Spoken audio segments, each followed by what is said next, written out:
What's up, fam? Let's wait for people to pile in. Let me move this a little bit. How's everybody doing? Grand Rising. Hope you're all doing amazing. Hope your weekend was wonderful. Let's wait for some more folks to pile in before I just start spouting off. Someone said I'm one of the coolest. Oh, thank you. I appreciate you so much. Hey, Jay.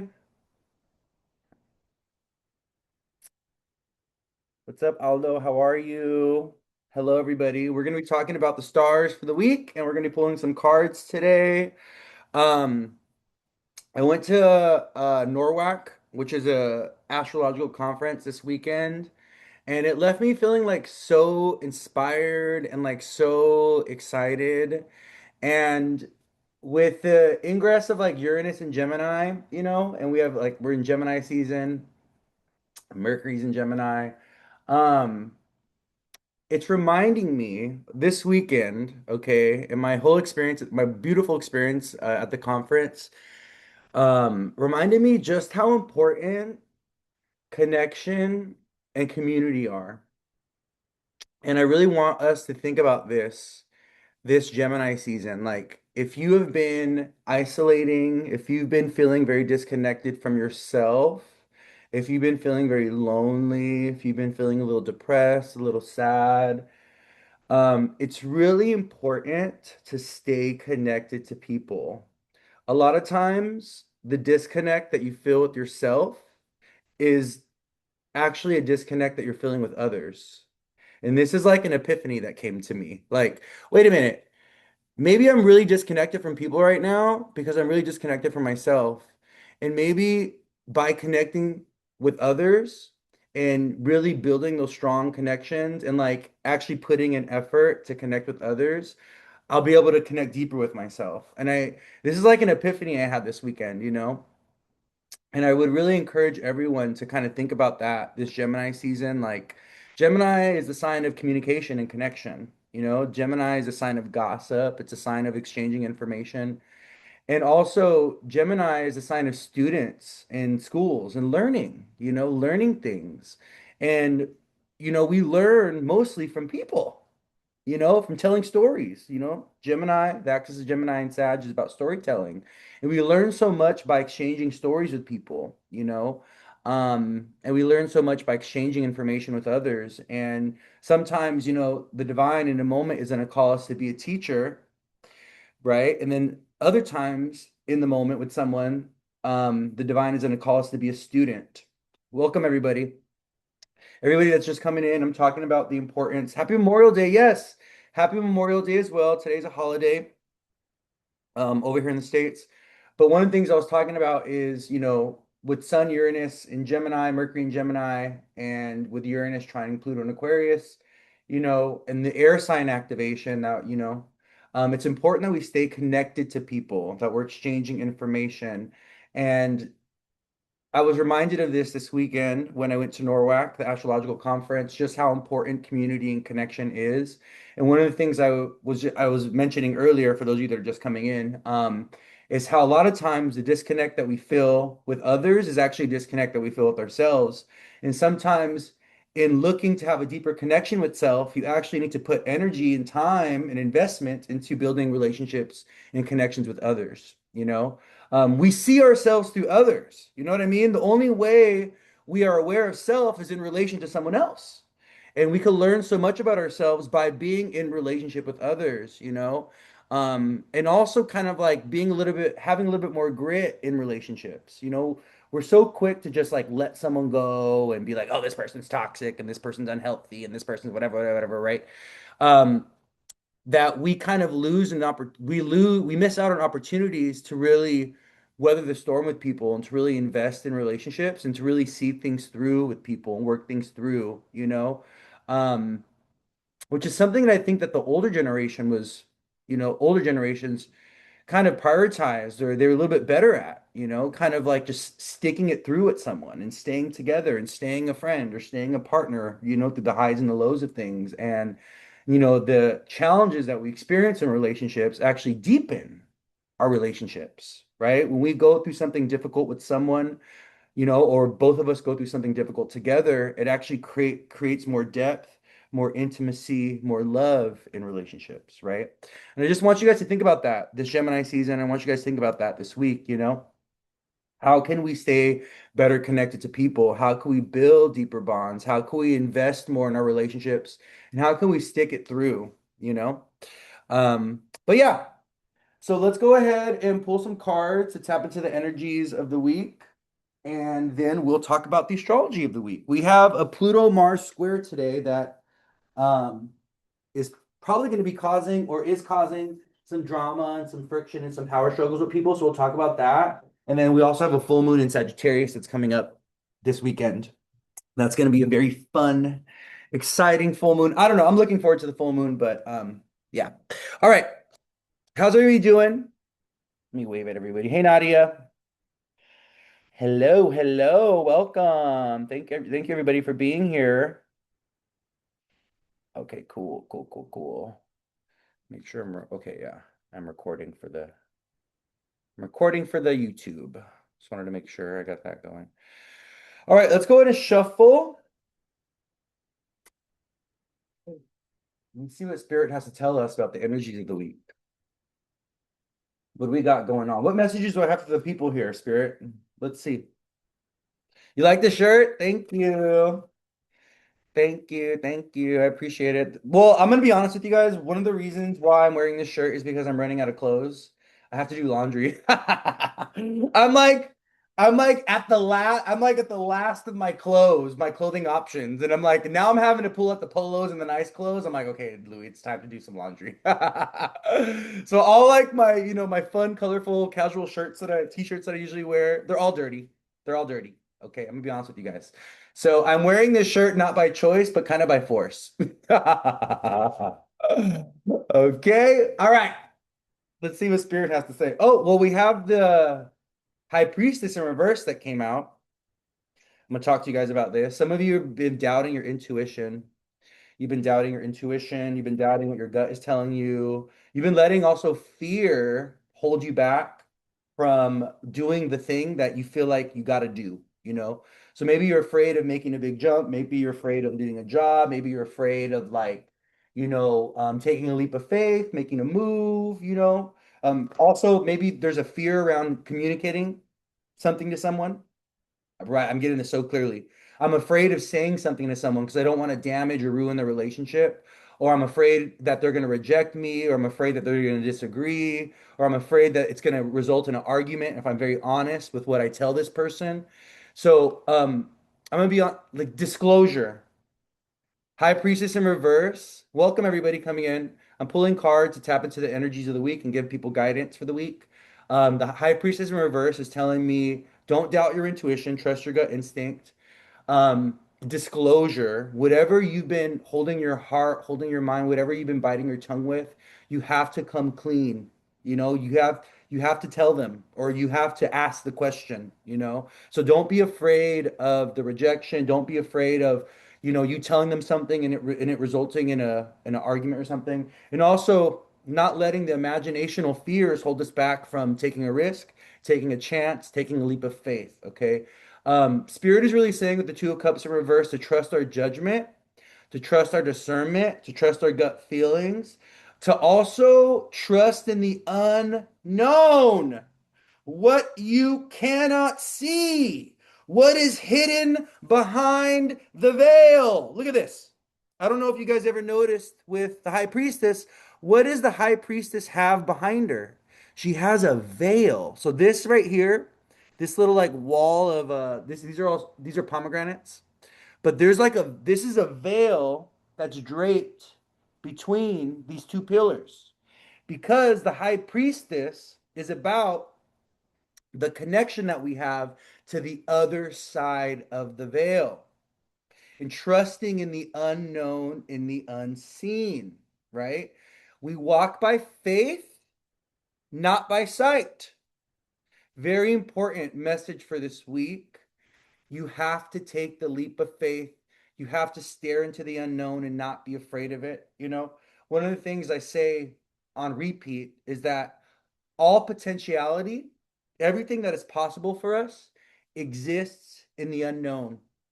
The more that we are able to stare into the void and be courageous and brave by stepping into the void, the more that miracles and magic are able to happen and manifest for us.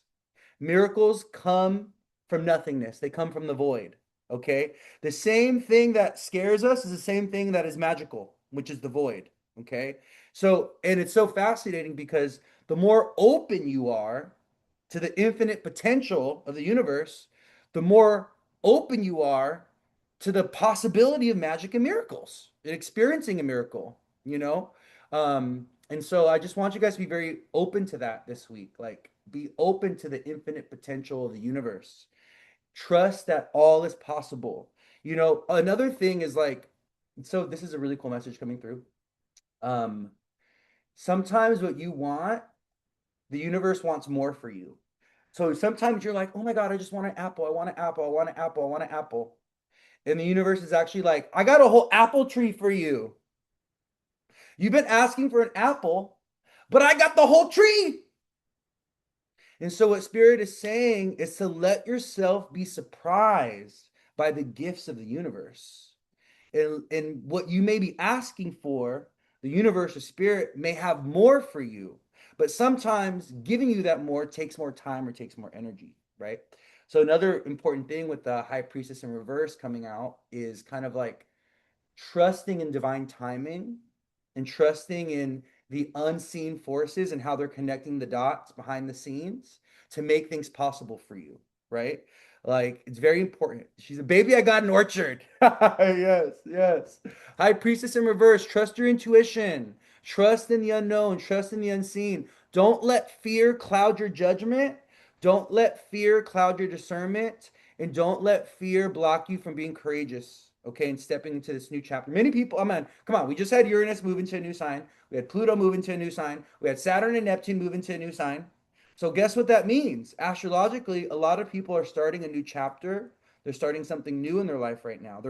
They're like in transition or they've already transitioned into like this new life.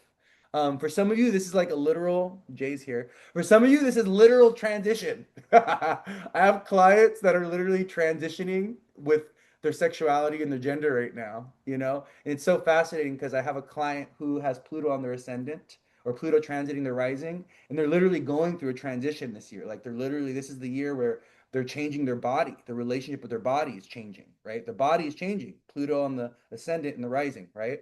So we got to be open to these changes. But let me tell you something else, okay? And I really feel like this is going to come out. I really feel like this is going to come out the next card. Let's see. I'm just going to pull the next card. Let's see what Spirit has to say. Because I'm gonna continue that. Okay, we got the Knight of Pentacles in reverse, but what I wanted to say was that a lot of times when we are going through a moment of change and transition, there's a little bit of grief that we have to honor for what we're moving away from, or from what we're letting go, or for what the past, like the past, the end, the conclusion. We also got to honor that. So the other thing that Spirit is saying with the High Priestess card in reverse is like emotions coming to the surface this week. We do have a full moon, at the end of the week, so it makes sense. And we have Venus in Cancer, and right, we have Venus, Jupiter in Cancer. So there's this energy of like emotions coming to the surface, and it feels like grief and sadness for many people, or like mourning. But then it's interesting because then there's this other energy of like excitement and forward moving and anticipation for what's to come, right? So what Spirit is saying is like, don't get stuck or entrenched in your grief, in your sadness, in your loss. Very important that we let these emotions move through us and we don't hold on to these emotions of grief, sadness, loss. Okay. Those emotions, when we internalize them and identify with them and hold on to them, they stagnate us and they block us from anything new, Scorpio, it's like kind of gets Scorpio, and it's like still waters, it's like water, okay, water that is still, like bog water or swamp water, what does it do? It festers, it gets toxic, right? And this is like a natural truth. Still water, when water is not in movement, it ends up accumulating toxins. It gets toxic, right? Which is why Scorpio, the toxic water sign is a fixed sign, right? So it's really important that I'm just saying that because I'm not saying all Scorpios are toxic, okay? I think every Scorpio has a little degree of toxicity. As a Scorpio stellium, I'm gonna be honest with that, okay? But what I'm saying is the quality of Scorpio is toxicity, right? And it's a fixed sign. And we can see this in nature because when water is not flowing or moving, it gets toxic, right? Scorpio, a fixed sign, still water or frozen water, right? Frozen water is another thing with Scorpio. A heart of ice, right?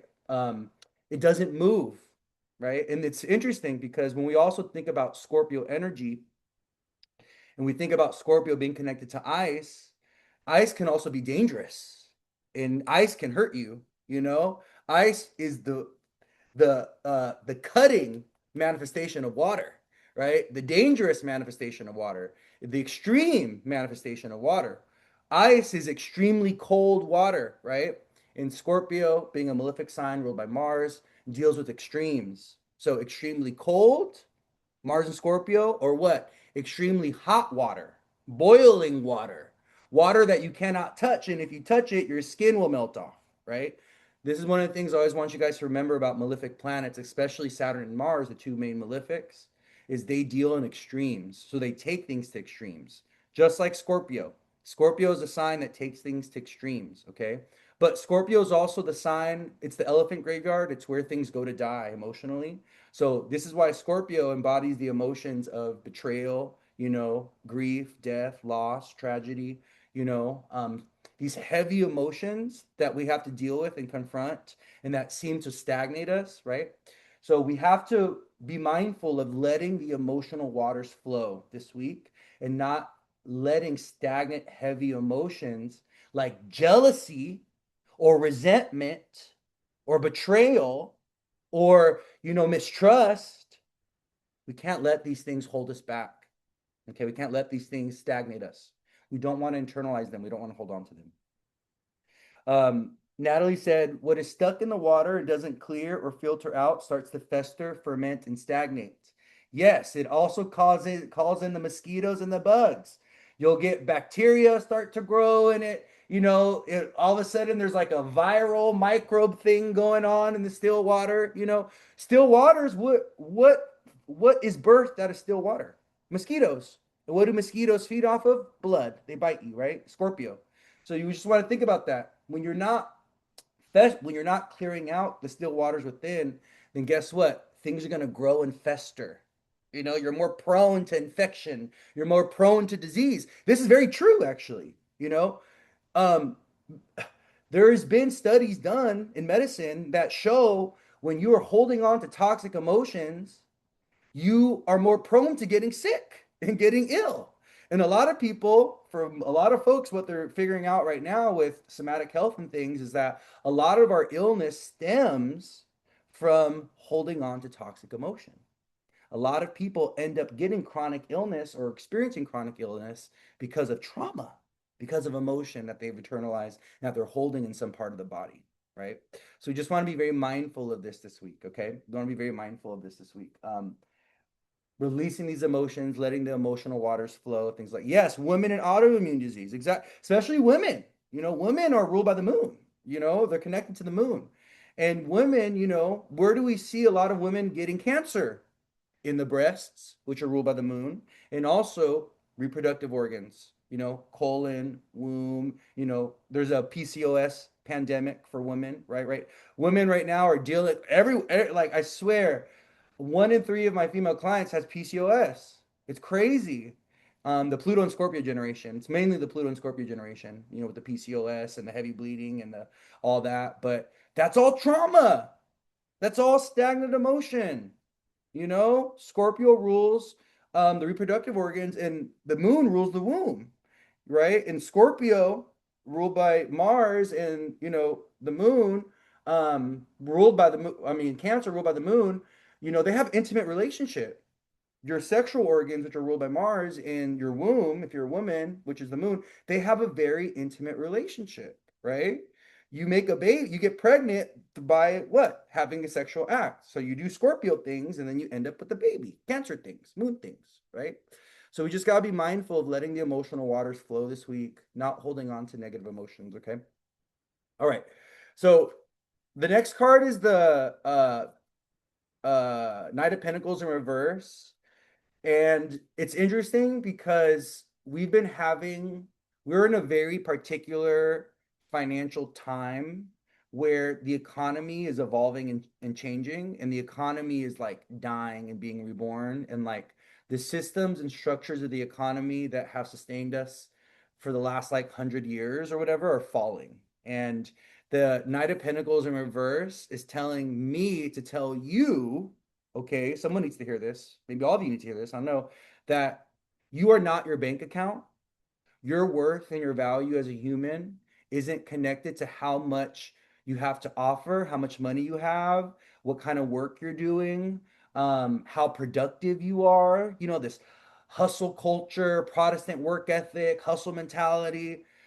A lot of folks right now are kind of dealing with self-worth, self-esteem things because their money or their financial or career situation is weird or is like changing or is like kind of confusing right now. Okay. And with the Knight of Pentacles in reverse, Spirit is saying, you know, the conditions of the external world are in a state of transformation, and especially when it comes to money and resources, but don't take it personal, right? Just because there's no work for you doesn't mean that you're worthless. This is very important because some folks are really doubting their worth, their value, they're questioning themselves, they're questioning, purpose and things like this. And yeah, we're in a state where many people are making career changes right now. That's another thing that's coming through very strongly is a lot of people are feeling called to make a big career move or a big career change, and we are stepping to the age of kind of like the entrepreneur, the independent business owner, we're stepping into the age of like going back to bartering and things like this. There's like, it's interesting because there's a little bit of like, there's like an emancipation that's happening economically where a lot of people are freeing themselves from the corporate system, right? They want to be independent workers in some type of way. They don't want to have their life and the material conditions of their life reliant, dependent on a job. I'm going to tell you something, all right? Just because you have a job doesn't mean you're financially secure. Having a job is a day-to-day thing. And what many people are learning right now is that the job that they were going to have for 20, 30, 40 years was an illusion. They were deceived. A lot of people are getting fired, laid off. And what they thought was going to be a career for them, they're having to divinely pivot, because why? This career field is drying up, is being taken over by AI, whatever, whatever, right? So what Spirit is saying is with the Knight of Pentacles in reverse, it's so interesting. There's another message of like coming through of like, maybe this is a time to hone your skills. Maybe this is a time to go back to school. Maybe this is a time to invest in your creativity and your creative talents, your creative gifts, okay? Because that is where the value is going to be society wise, like your genius, your talents, your gifts in the age of Aquarius that we're stepping into. Some of you do need to hone your skills or your craft. Some of you do need to develop confidence around your creative craft or around your business sense, or you need to trust your judgment and what your spirit is telling you around like, maybe I need to do this product, maybe you need to launch this business, maybe I need to get this website going, maybe I need to start offering something to people so that they can give me money, right? We have so much to give. I'm telling you right now, all of you on this live, you have something to offer the world that people want to pay for. I promise. You have something. And if you don't know what that is, do some do some research in yourself. Take some time away from the world, do some self-study, go within, follow your, and also it's very natural. This is one of the things. The Bible tells us this, okay? The Bible tells us God has given us all gifts to be able to support ourselves in this lifetime. God has given us all gifts to be able to be abundant and to be able to be of service to others. We all have various gifts and talents that we've been given by the Creator. And what's also so interesting? Sometimes the gift that you've been given isn't your passion. This is super important. And this is a message that actually, a download I got last week. Sometimes what you're passionate about is not what you're gifted in. And sometimes how you're here to serve others is not what you're passionate about. And so there's a little bit of like a sense of duty and responsibility for some of the gifts and talents that we've been given and how we're here to serve others. And sometimes the work is about responsibility and duty. It's not about passion. I hate to say it, but it's true. One of the passion can sustain us. Yes, it can get us going, but actually, passion burns out. It's a Mars thing. Passion is a Mars thing. Passion tends to burn out. You know what needs to replace passion though? When passion starts to fade, purpose, duty, commitment, responsibility. I have this purpose to the world. I have this purpose to help kids. I have this purpose to serve my community. I have this purpose to help people overcome financial struggle. I have this purpose to give people guidance, and we got to have commitment to it. Yes, we have to fully commit. A lot of times, that's what spirit is waiting for. Spirit is waiting for you to fully commit to the vision, to the dream, to your craft, okay? To your purpose, to your passions. But sometimes the work is not connected to passion. This is something it was so interesting when this download came through last week, but I just wanted to reiterate that because it just came to me and I want to share it. Okay. But the Knight of Pentacles in reverse, this is about slow moving material energy. So, this is one of the slow when it comes to tarot, the Knight of Pentacles is one of the slowest moving cards in the deck. If you're using like tarot for like timing, or if you're looking at tarot for like, if you're pulling cards, you want to understand things around timing. When you get the Knight of Pentacles, this is a knight that's not moving. If you take a look in the back, look at this. You see what he's doing? If you take a look, what are these fields? These are fields that have been freshly sown with seeds. Okay? And you know what he's doing? The Knight of Pentacles is waiting for the seeds to germinate. He's waiting patiently, timing wise, because he has to honor the timing of like, the what do you call this? The crop's timing, right? So it's like we have to wait for the harvest. We can't force our crops to grow faster than they're going to grow. It's so interesting because I was talking about yesterday, uh after the conference was over, we had like a little virtual meetup, right, throughout the weekend where all the virtual attendees were meeting up in like a community Zoom space. And we had this conversation last night about Capricorn. Capricorn's a sign ruled by, or is a sign ruled by Saturn. Saturn's a planet of time. But what's so fascinating about the sign of Capricorn is it's connected to farming. And if you are to be a good farmer, you have to understand the timing of the seasons and you have to understand the timing of your crops.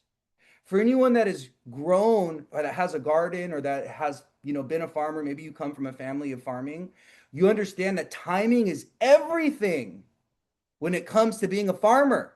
You know, Sometimes with certain crops, you have a certain window of time where things are ripe and you got to get it into the store, right? But then there's also the patience and the waiting, because Capricorn is the sign of patience and waiting, the patience and the waiting for your crop to develop the fruit. And that's what Spirit is saying with the Knight of Pentacles in reverse. Some of you need to be more patient. You need to understand that it takes time to build a legacy. It takes time to build a business. It takes time sometimes for you to get hired at a new job. Sometimes it's like a 3 month, 6 month hiring process, you know? And Spirit is saying to trust in the timing of things and trust in the moment of pause.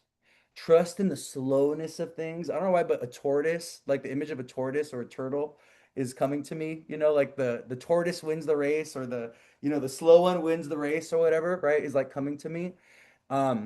We can't rush through things. We can't force, and that's the other thing. You can't force a plant to grow.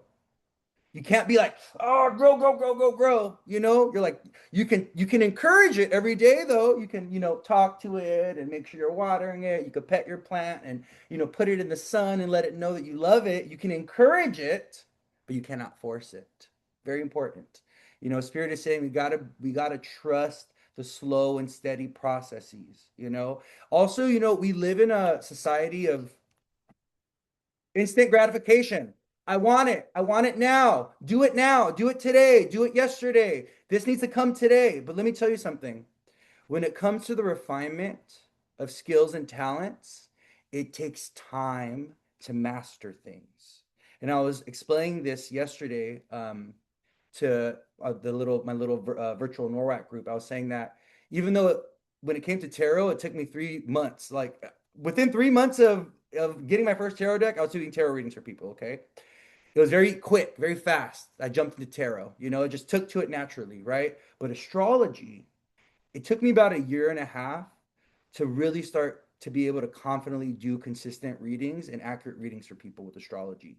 Astrology is complex, it's hard, it's difficult, it's cosmic, it's divine, it's theoretical, it's philosophical, but it's also very technical and mathematical.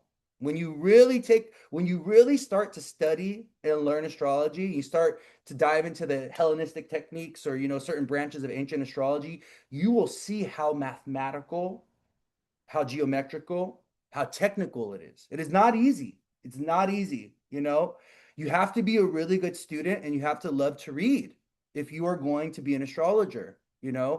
But it took me time to really master. I'm not even there yet. I'm not even going to say I've mastered astrology.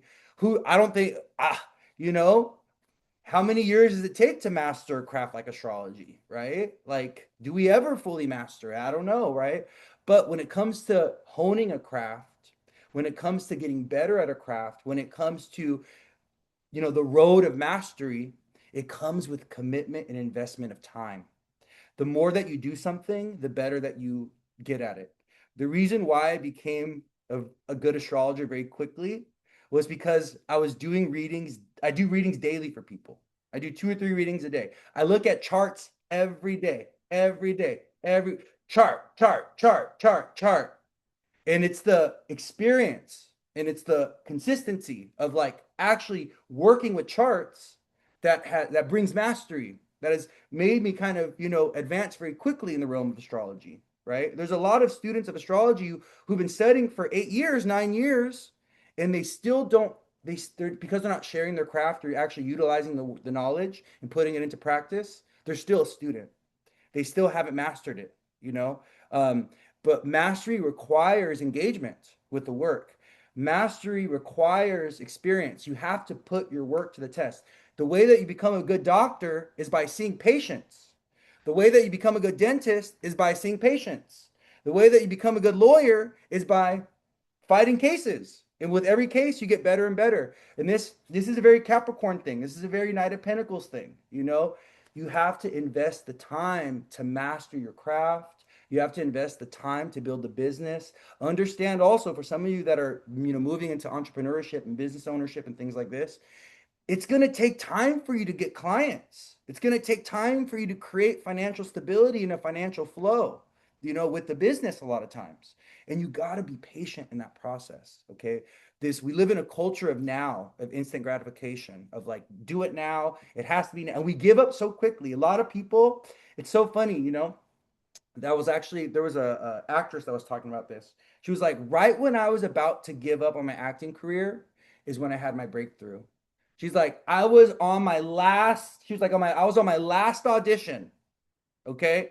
And after this audition, I was going to be done with it. I was frustrated. I kept getting no's, whatever, whatever. She goes on that last audition, and that last audition ended up being her breakthrough movie that launched her acting career. And many times we give up right when we're about to go through the breakthrough. We give up and we let go and we pivot right when we're about to have that moment of success, right when when the money starts to flow, when the opportunity is about to present itself. So Spirit is saying, stay committed to the long-term vision. Don't give up so quickly. Don't be impatient with your own process or your own development. Don't be impatient with your own, you know, entrepreneurial ambitions, whatever. Like, let time work for you. When we are rushing through things and being impatient, we're working against time. When we are have a healthy relationship with time, we let time do the work for us. Let Saturn do the work for you. Don't work so hard. Don't try to force it. Okay? Very important. Knight of Pentacles in reverse. Okay? And then also a little recap of that. Don't internalize, don't let the material world reflect into you. And what I mean by this, right? If you're struggling financially, if you're going through a career pivot right now, if you lost a job recently, whatever, don't internalize those things. Don't let it affect your self-worth or self-esteem. Okay? You are worth more than all the money in the world. You are worth more than the sparrows. You are worth more, right? Don't let me, I'm gonna start preaching again, okay? But you are worth so much more. Anything in you are worth so much more than anything in this material world, truthfully. And you have to feel this though. You have to believe it. You have to trust this. You have to convince yourself of this truth. I'm so worthy. I'm so valuable, you know? And you know what's beautiful? When you start to do that inner work around self-worth and self-value, you know what happens? Your money gets better. You know what happens? You start raising your prices. You know what happens when you work on your self-worth and your self-esteem and you work on your value system, okay? You start putting together a price menu to charge for your creativity, your services, your magic, your gifts, whatever. Okay? You start to ask for that raise or demand it or be like, "You know what? You're not paying me enough. Let me take my gifts and my talents and my personality, my character elsewhere." Okay? I'll never forget this. It was so funny. When I worked in banking, this is Jupiter in the second house, okay? I'm overly confident. I like overly esteem myself. Like I know my worth to a very high extent. Okay, I have Jupiter in the second house of self-worth, right, in the North Node there. But I remember when I was at Chase, my manager was like, you really need to be grateful for this job, and you need to. I was like, breaking. I've always been a rule breaker. I've always done things my own way. I have Uranus in the 10th house, right? But he pulled me. We had like a chat. He pulled me in his office and was like, you need to be more grateful about the opportunity that you've had here. You need to be more more humble sometimes. And you know what I told him? I was like, I am the worthy one here. I can go out and get another job, easy, no problem. I'm the object of value. I don't know what you're trying to convince me of. I can walk out today, put an application today across the street, and they will hire me next week. And I know this because why? I know my worth. I know my value. I know what I bring to the table. I'm a top performer. Let me cook. Let me do my own thing. Okay? It's funny because when I told him this, he was like, it was just like a father who's just like, just this child. He was just like, I don't even know what to tell you. He was just like, he was laughing, but he was just so like, like, don't try to convince me that this is the worthy thing. I am the object of worth and value. And I know this. So if I want to step away from this job, I know tomorrow I could go get another one because I know my worth. I know what I bring to the table. Okay. It's so funny because, like, I'm humbled now and I've learned a lot of lessons. And that was my 27, 26-year-old self. But it's important that you really esteem yourself like this because people are going to try to tell you that you're worthless or you're irreplaceable or you're not valuable, and the universe spirit, not the universe spirit, but the world around us and people around us try to convince us that we don't have worth or value. Jobs try to tell us, oh, this is all you're worth. You're only worth $8 an hour. You're only worth $10 an hour. You're only worth, this position, you know, and so many of us, we internalize these experiences and we really let it fuck us up. It fucks up our self-worth, it fucks up our self-esteem, and then it ends up fucking up our money. And then we're accepting, okay, I guess I'm only worth $8 an hour. I guess my work is only worth a $5, $10 donation. No, no. My time is worth so much more. My work is worth so much more. And I'm going to tell you what I'm worth by this is what you're going to pay me for my time, for my energy, right? And we know these people that know their worth and know their value because when they walk in a room or when they present their services, they're like, this is what I'm charging. If you want my expertise, if you want my genius, if you want my magic, you got to pay the price. And we should be confident about that. We you shouldn't feel weird about that. You know, if you feel weird about charging for your work or charging for services, you got to work on your self-worth and your self-esteem. You got to work on your own intrinsic value. And you have to convince yourself, I'm valuable. I'm worthy of $1 million. I'm worthy of being a billionaire. You know, many of us, we don't feel this way. Why? Because we weren't raised to believe in our own self-worth, and the society around us doesn't tell us that we're worthy, we're valuable. Especially if you're a woman, especially if you're an LGBT person, especially if you're a person of color. The society that we live in now tells us you are less than. Because you're a woman, because you're LGBT, because whatever, you're a person of color, you're not worthy of these power positions. You're not worthy of of being a millionaire. You're not worthy of this. So you know what we have to do? We have to push back. We have to push back. We have to assert. You have to assert your worth and your value. It's super important. It's super important. Because let me tell you, your bank account's going to get better in doing so. I promise you, when you truly know your worth and your value, it shows up where? In your bank account. It shows up in your pocket. It shows up in your wallet. I'm telling you. And also, where else? In your relationships. Money is a Venus thing. Money is a moon thing. The planets of relationship and connection, which are Moon and Venus, are also the planets of money. Money, Moony. Think about it. Your cash flow, right? It's raining money. We have all these water alliterations for money. You know, money is a transactional thing. Money is a thing that flows. And when we hold on to money, we're all selfish and greedy with money. What does our money do? It stagnates. We should always keep our money in flow, right? That's what the planets and that's what astrology teaches us about money. But also, when we have a healthy relationship with money and know our worth, guess what? We also attract better partners, better business partners, better work opportunities, and better love partners as well. You know, so I just want you guys to think about this. All of this is interconnected. You got to understand, all of this is interconnected. When you know your worth, you know your value, you eat better. You value your body. You know, you get better value partners. You get partners that respect you and value you. It has this domino effect, you know, when you really work on your intrinsic worth and your value. Okay. All right, we're gonna pull one more card and then we're gonna move into the astrology because we're at 11:51 and we're about an hour in. Hi, Christina. My mom's here. Everybody say, hey, mom. It's so funny because I started talking about the moon and Mooney right as my mom came in. Oh, let me go and read what someone said. New Me Who Dis said, woo, preach, Louis. What do you recommend to start working on self-worth? My South Node and Chiron are conjunct in my second house, and I'm truly needing to work on this.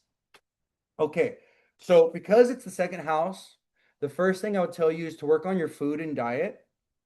You know, a lot of times um when we have an afflicted second house, because the second house is food and diet, it shows up in our relationship with food and our relationship with the material world. So to heal our relationship with money in the second house and our self-worth, we have to start valuing what we're eating. We have to be more disciplined and self-controlled with what we're eating. We also got to monitor our spending habits. So, you know, a lot of second house, eighth house healing has a lot to do with responsibility and discipline and self-control, you know. Um, Second house, right, is a Venusian house. You know, traditionally it's connected to the sign of Taurus.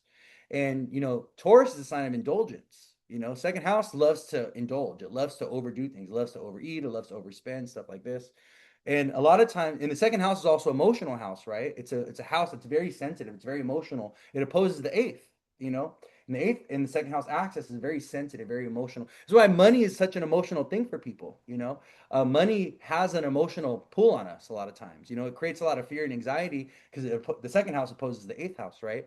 So and having better spending habits and learning how to save and eating better, okay, your self-worth and your self-esteem goes up, you know. I'm also a big fan of daily affirmations, especially mirror affirmations. I think it's my Libra energy and my Mars in Libra. You know, Libra is connected to mirrors, you know, looking at yourself. But I love doing self-worth affirmations, you know, like looking in the mirror and like I'm worthy. I'm valuable, you know. I'm a millionaire. I'm a millionaire. I'm a millionaire. Money loves me. You know, it's one of the things I always tell you guys. One of my one of my statements and one of my truths is people love giving me money. And this is my it's not even like an affirmation. It's a truth for me. Like I've like that statement, people love giving me money. People love giving me money. It's a truth for me. Like, I have so much conviction in that statement and I believe it so much and it's my truth and it shows up, you know, people love giving me money. They really do. It's so crazy. People just send me money randomly out of nowhere sometimes. Sometimes I'll get like a little $10 donation, a little $20 donation. I'm like, out of nowhere, I get like a Cash App or Zelle. I'm like, oh, look at that. People just love giving me money, you know? We gotta kind of work on this. We gotta work on our belief systems around money. We gotta work on our value systems around money, you know? Do you really believe that you're worthy of being a millionaire and a billionaire? Can you feel that, right? It's one thing to think it, but it's another thing to feel it and actually believe it. You know what I mean? All this stuff helps, right? All this stuff helps. Um, yeah. Also, because the second house opposes the eighth, we got to learn how to trust in our we have to learn to trust in our own talents and our own gifts. We have to learn to trust and have esteem around what our work and what we have to offer the world. You know, it's very, very important. You know, it's very, very important that you know you're the worth of your work and that you feel that your work is being compensated appropriately. You know, we the one of the biggest pandemics right now is a truth that not that the majority of people are not being compensated for their work. You know what I mean? The majority of people in society right now are being taken advantage of by their for their work. They're being paid pennies for, you know, compared to what they should actually be paid, right? Um, in that if you are in a situation where you're only making $10 an hour, $15 an hour, whatever, don't internalize that. Okay. I always tell people those jobs, those are stepping stone jobs. You know, don't sit in a job like that for too long. Sitting in a job that's only paying you $15 an hour for like 20, 15 years, that's not good for your self-worth. When you are doing work or doing a job that continually makes you feel unworthy, guess what happens? Over time, it's going to fuck up your self worth and self esteem. Many of us have had this. Many of us have had jobs where we didn't feel worthy or valuable or we felt taken advantage of. And then by the time that job was over, it really messed us up psychologically or emotionally, or it really messed up our self worth and our self esteem, you know? But you can internalize those things. You can internalize those experiences, you know? Just keep that in mind, okay? So that was for Numi who asked about ways that we could work on our self-worth and our self-esteem. Also, like knowing when it's time to let go of something that's not valuing you, you know? This could be a relationship, this can be a job, this can be like a certain living situation. Like if if you are not feeling cherished, valued, or respected by that thing, then you got to go. Scorpio, what is the second house opposed? The eighth house. Endings, purging, releasing it, letting it go, right? A lot of times we'll sit in things that continue to make us feel unworthy and a lack of worth, you know? We'll sit in a relationship or a partner, we'll be in a partnership that's telling us, or that person's telling us, you're not worth shit. You're nothing without me. You know, you can't make it without me. You need me. Many sociopathic, narcissistic partners love to convince us that we are worthless because the worthlessness that they convince us of keeps us stuck and entrenched in the relationship or in the connection, allows them to hold power or control over us. You know, this is also why when you know your worth, you know your value, it also protects you. You know, having a strong sense of self worth and self esteem is also a form of protection. It protects you from the toxicity of things that are not worthy or not worth your time or not going to value or cherish you or respect you. You see? Very important. Very, very important. Okay. All right.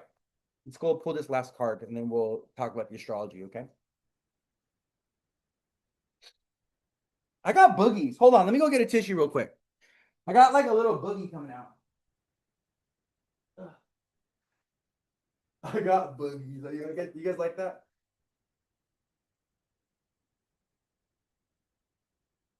We're going to pull one more card. One more card for the people. And then maybe an oracle card, okay? But we're already kind of like an hour in, so maybe I think I'll just do this one card and then we'll talk about the astrology. Because some of you are just like waiting. You're like, oh, what is he going to say about the stars? You know? What's he going to say about the stars?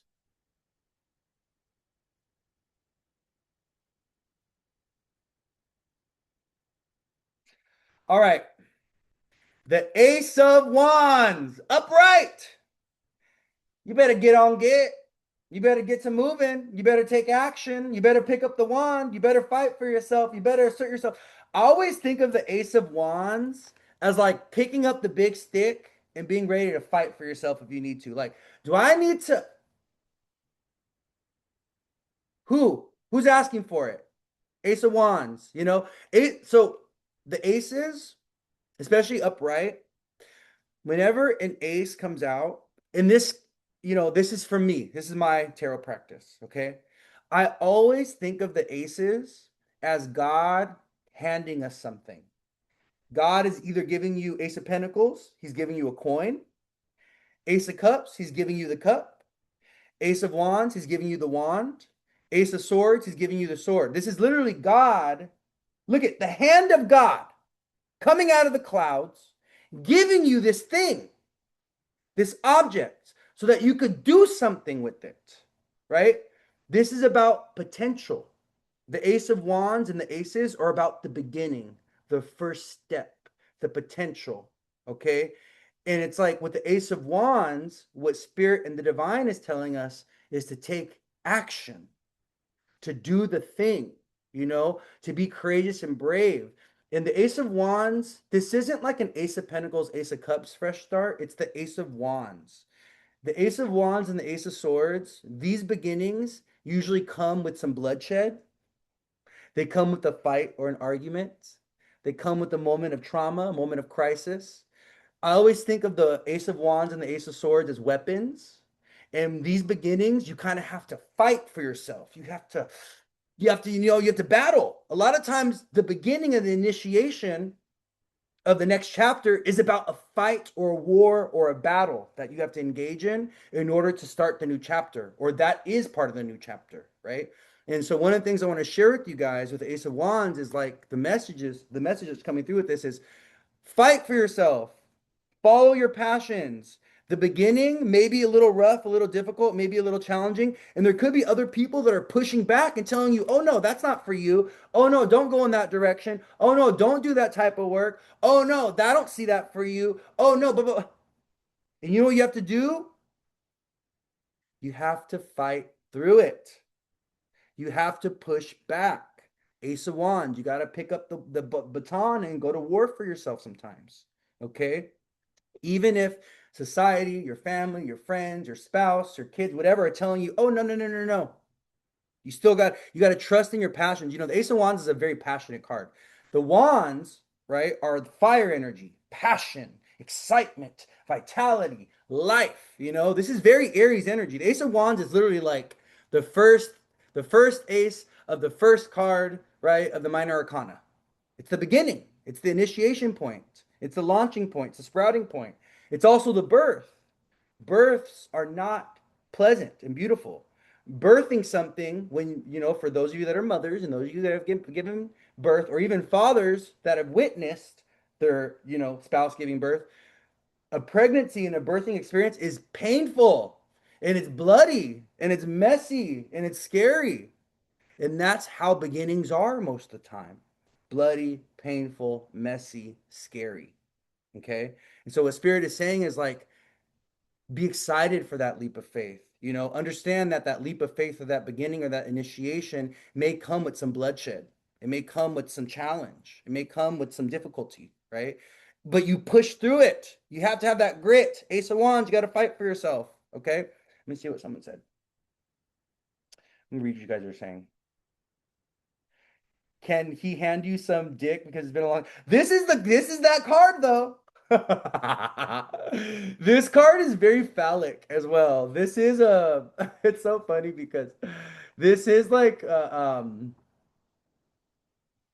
very, I'm just gonna say it like that. This is a very phallic card. This is. And the wands, right? Think about the wands though. The wands are a very masculine energy. The wands are very Mars energy, and they're very much about penetration. They're very much about friction, tension, but also desire and passion. Mars, fire element energy, is very passionate.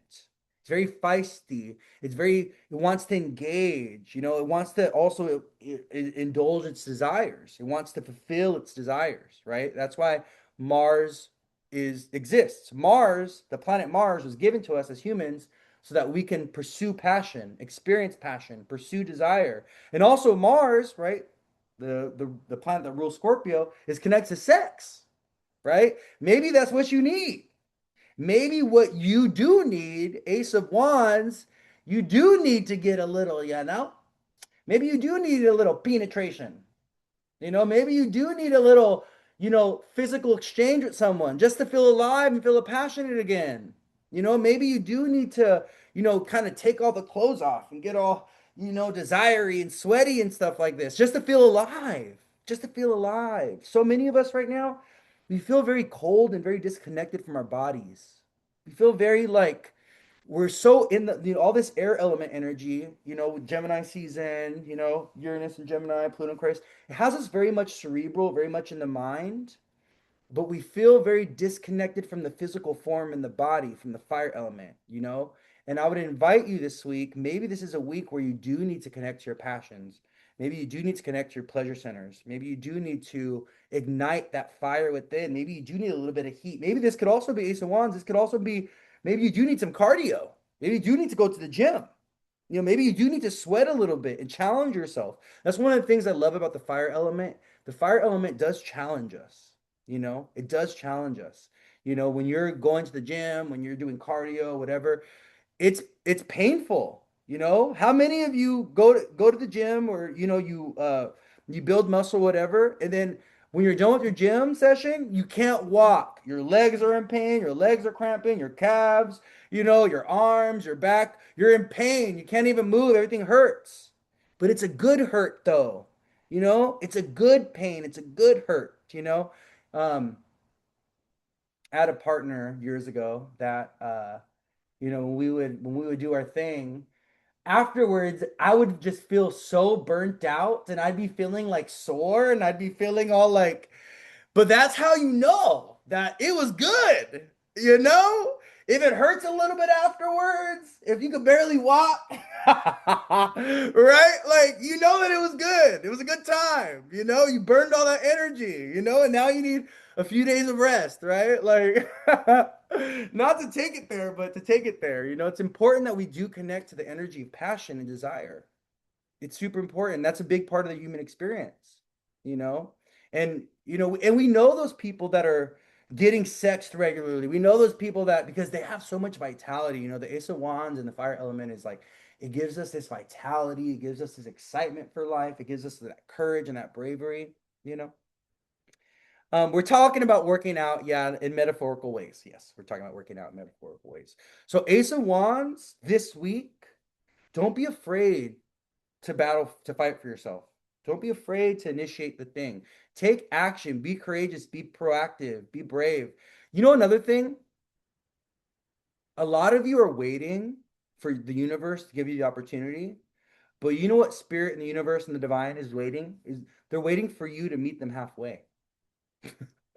Yes. Let me explain. Okay. You're doing your manifestation work at home, you're doing your visualization work. You're like, oh, I'm trying to manifest a lover. I'm trying to manifest a job, whatever. You're at home, you're at home, you're at home, doing all your candle work. You're doing your petitions. You're doing your visualization meditations every morning. You're doing your journaling, writing your manifestations 20, 30, 100 times, whatever, right? But what are you not doing? You're not going out into the world and seeking the things that you're trying to manifest. You think that a lover is just going to knock on your door? You think a job, a hiring manager is just going to knock on your door and be like, "Hey, I have this job for you. Oh, hey, you're my soulmate, by the way. Let's go out." You have to go out into the world. You got to meet your manifestations halfway. You have to. This requires action. requires engagement with life. You see what I'm saying? You're not going to meet a partner doing your petitions at home. You could do all that manifestation work, okay? You can invite the power of spirit in to help you with bringing that thing in, but you also have to go out into the world and you got to seek it. You know? You got to go out and quest for it. You know what I mean? Seek, knock, ask. Seek it and you shall find it. Knock and the door will be open for you. Ask and the question will be answered for you. Seek, ask, knock. Some more scripture for you guys. Because why? If you're not engaging with spirit, if you're not engaging with life, if you're not engaging with the divine, it's not going to talk back. You're not going to get what you're looking for. You know, some of you, your partner is waiting out there at the end of a rainbow. Your partner, your lover, your soulmate, that job you're looking for, the opportunity, okay, that whatever, it's at the end of a rainbow. And there's a pot of gold. And you have to go ahead and get to the end of the rainbow. You got to go search, you got to go quest. You got to make it like a Lord of the Rings journey. You know, some of you need that. You need a good journey. You need a good quest in order to get things moving, in order to create some stimulation in your life and open up some doors. Ace of Wands, take action. Be proactive. You know, so many of us, we sit in this space of waiting. We think manifestation is about waiting. It's not. It really isn't. Yes, it is partially. It's half waiting, it's half patience, but it's also half engagement and seeking. You know, the people that manifest the most, they're actively engaged with life. They're out in the world. They're engaging with life. They're letting the world and the divine, you know, they're allowing the world and the divine, or how let me how am I going to phrase this? When we're going out in the world and we're interacting with the world and we're interacting with people and we're journeying and requesting, when we're journeying and requesting, it gives the divine an opportunity to give back to us. You know, every new interaction, every new space that we enter to, every new person that we meet is another opportunity for the divine and spirit to give you something. To give you, you never know. Sometimes you do, but you'll be shocked and surprised the direction that your blessings and manifestations come from. Like, I swear. Sometimes it'll be a random stranger on the street that's like, hey, listen, I got this thing for you. Hey, you should meet up with me at this event. Hey, you know, and that one connection, that one person, that one interaction ends up becoming this whole thing for you, ends up changing your whole life. Yes, it's about co-creation. Thank you, Linda. Thank you for sharing that word. We co-create with the universe. We are co-creating with the divine and spirit. We got to be an active participant in our life. We got to be an active participant in our manifestations. Very important, you know. So many of us were just waiting, waiting, waiting, and we're not actually putting out the work. We're not putting out energy to actually participate in the manifestation process or the co-creation process with the divine, you know. It's so funny because a lot of times when I'm doing readings for people, um, a big message that comes through is, or what spirit is asking me to ask them or to clarify is, what do you want? What do you desire? So many of us, we're so confused, we're so muddled with our desires and what we want, or we're so insecure and shy and timid about what we want, or the wants that we have, the desires that we have are not even our own. They're instilled in us by our family members or our friends or our parents or whatever, or by society. You know, society tells us, oh, you want this, you want that, but actually deep down inside, we don't want that. Okay, we just want that because society told us that we want that. We got to clarify our desires. We got to clarify what it is that we want because the universe is going to respond to your desire, to your hunger, your cravings. The universe wants to feed you. It does. The universe wants to feed you. But if you're like, oh, I don't know what I want. I don't know what I want. You know what the universe does? Ah, fuck it. You know what? I'm going to move on to somebody that wants that. It knows what they want. I'm going to move on to someone that knows and is very clear about their desires. Okay? I can't sit here waiting for you to order. Okay? Get out the way. I want pasta. I want carbonara. I want breadsticks. Yes, give me the extra Parmesan. Okay, get out the way. I got to order. Okay, I'm not going to sit here waiting for you. Oh, I don't know what I want. No, the universe it's got work. God's got work to do. Spirit, the divine's got work to do. Things are moving. The planets don't stop. The planets are always moving. Nature's moving. Everything's moving. Everything's always in motion. We got to know what we want. The universe is going to give you what it is that you want. If you don't know what you want, you need to do some soul searching. You need to sit with yourself. Okay. You need to clarify your desires because that's where spirit and the divine and your manifestations are going to meet you truthfully. Okay. Yeah. Thinking about the ace of wands in a hand. Yeah. We need to take it in our hand. In life is going to move on without you. You know, the planets wait for nobody. God waits for nobody, like spirit waits for nobody. You know what I mean? It's all there's this the cosmic dance. You know what it said? It says, in Vedanta or in Vedic philosophy, if Shiva stops dancing, the world will stop moving and turning. The god Shiva, he needs to dance. It's his eternal dance that keeps time in the world and everything moving. The moment that he stops dancing is the moment that creation itself stops moving. It's a very beautiful philosophy, right? Shiva, which is he's the creator, but he's also the destroyer when it comes to Vedic astrology, when it comes to Vedanta or Vedic philosophy or Vedic, religion. I don't know if it's a religion. I wouldn't, no, that's not the right thing. When it comes to Vedic philosophy is what I'm going to say. Okay. And so it's this idea that if we want momentum and movement in our life, we need to keep dancing. We need to keep interacting. We need to keep playing, you know, that activity, us by being in momentum, by being in relationship with life, by actually putting energy into our lived experience, that's where things move. That's when things manifest. I want you guys to really understand that, okay? I read somewhere yesterday that the material world responds to actions and never intention. Yes, many of us, and so spirit and the divine knows our heart. God knows your heart. You know, spirit knows what it is that you want. But many of you are confused about what it is that you want. Okay. And many of you want things that are actually not what's good for you, which is why you're not getting what it is that you want because your desires are not pure of heart or pure of spirit, or your desires are not clear enough. You like everyone wants money. That's a universal desire. That's an empty desire. Oh, I want money. I want money. You don't need a reading to figure that out. You don't need to do soul searching to figure that out. But the why, how, how do you want to make money? Why do you want money? Okay. Those are more important questions. Those are more important things. Okay. Money is the result. Money is the gift. Money is the present. Money is the outcome, right? Money comes after. That's a result. We already know that you want that. Spirit already knows that you want that. You got to go deeper. Got to go deeper. Okay. All right. Let's talk about the astrology now. I'm going to wrap it up there because we're about like an hour and 20 minutes in. So, all right, beautiful people. Let's talk about the stars. Sankalpa, what's that? I'm gonna look that up.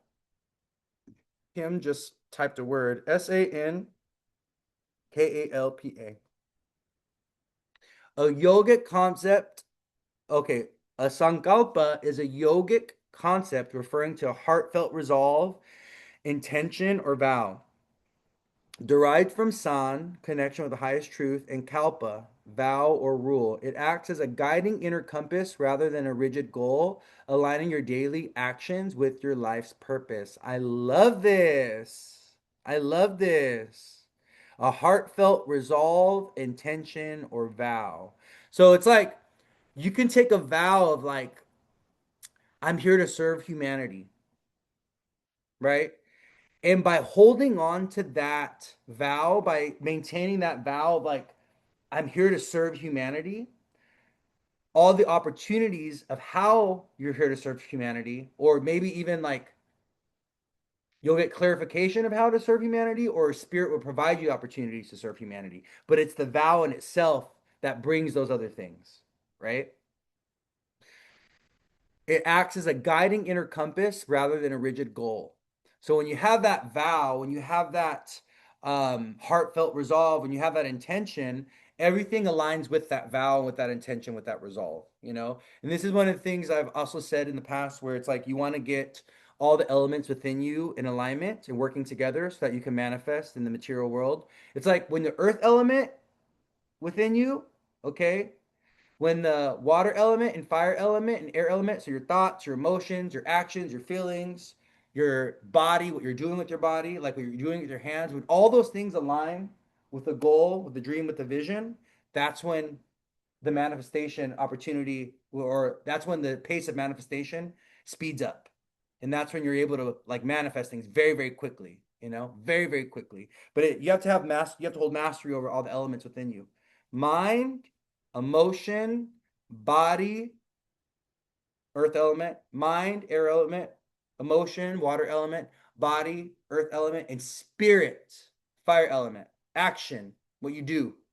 You know, it's the fire element that animates us. The earth element is the body. The water element is our feelings and our emotions and the water within the body. The air element is the mind, okay? Is the thoughts, okay? And the fire element is the element of spirit, what animates you, what gets you moving, what moves your body is the fire element, okay? So we got to get all those in alignment in order to manifest. All right, let's talk about the astrology. We're transitioning now.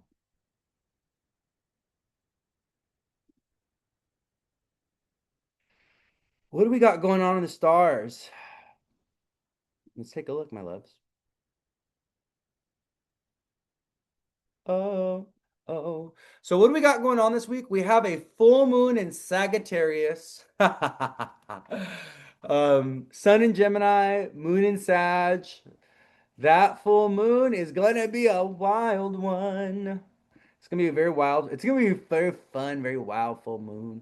I'm excited about this full moon. It's right. It's kind of sitting next to Uranus. Well, the sun is sitting next to Uranus. Let's see.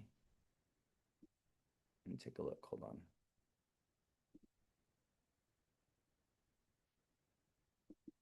Just pulling it up. Breaking it off. Before it's gone, breaking it off.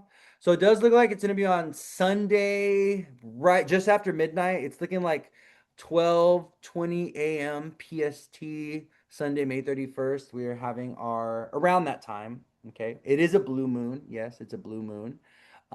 It's going to be a distant moon. So the moon, it's a blue moon, once in a blue moon, right? But the moon's going to be, it's going to appear very, very far. So I actually believe with this particular full moon, the moon is actually going to be at the farthest point that it can be from Earth.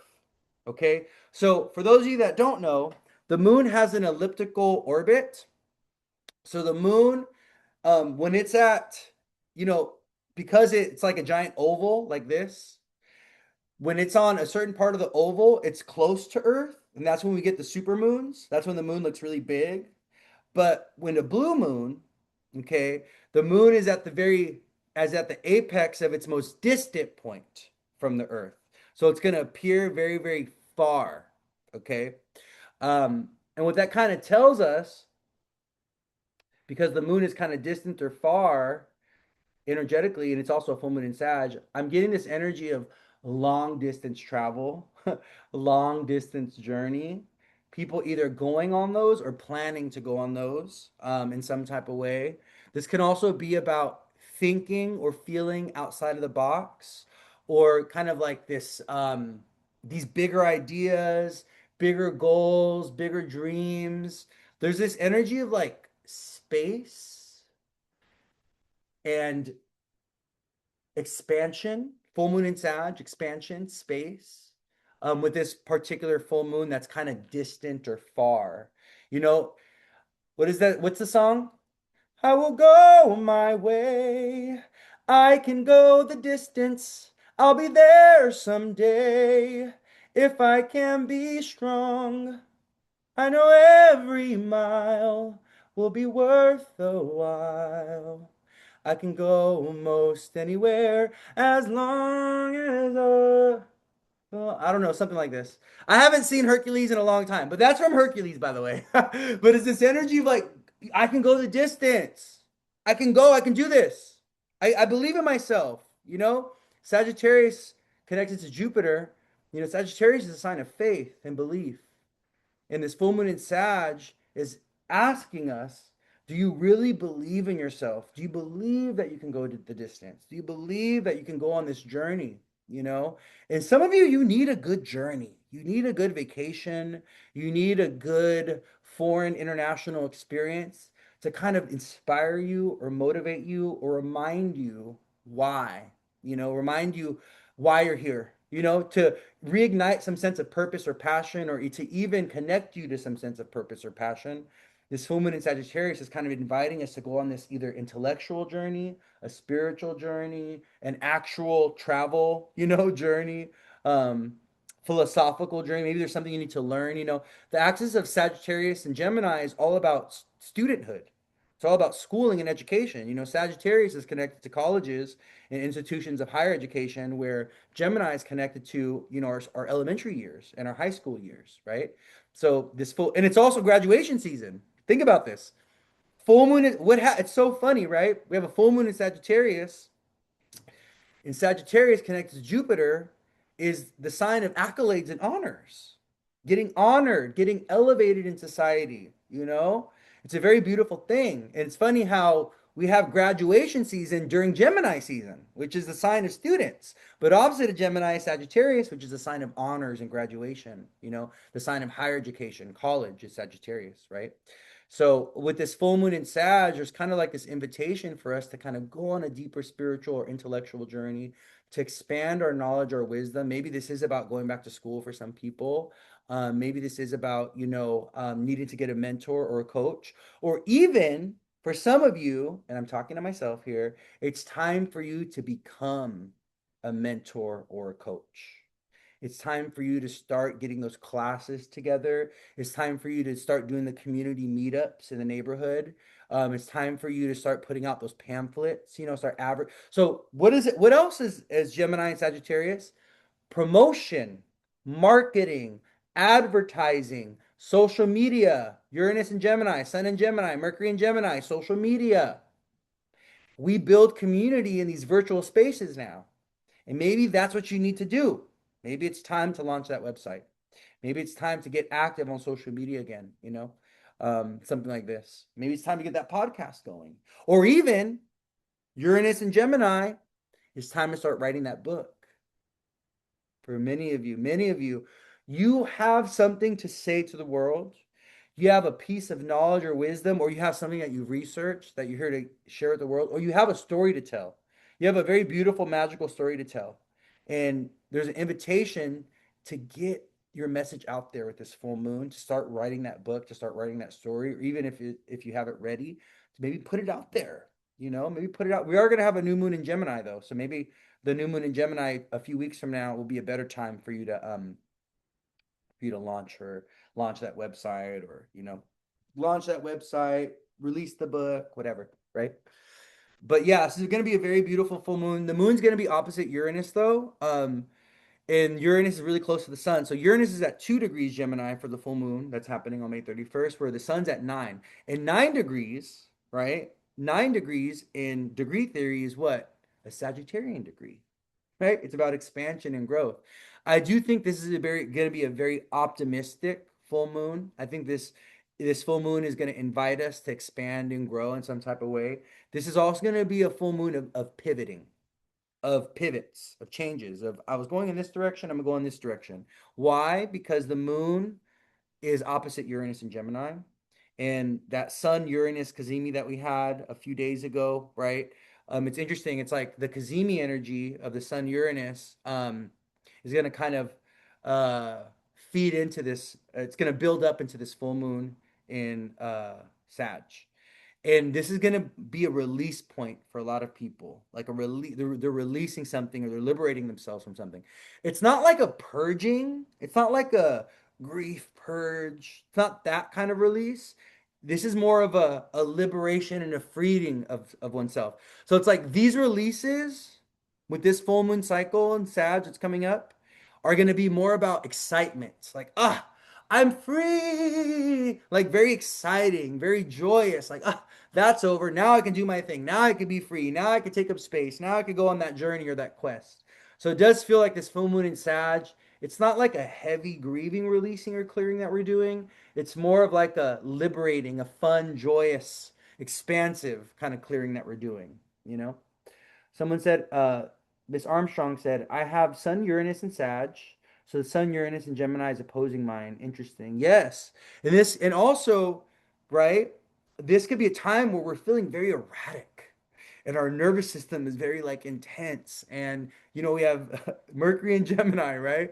Um, this full moon could be very, very kind of like erratic or very nervous or very antsy or maybe just feel very excitable. Makes us feel excitable, and stuff like that.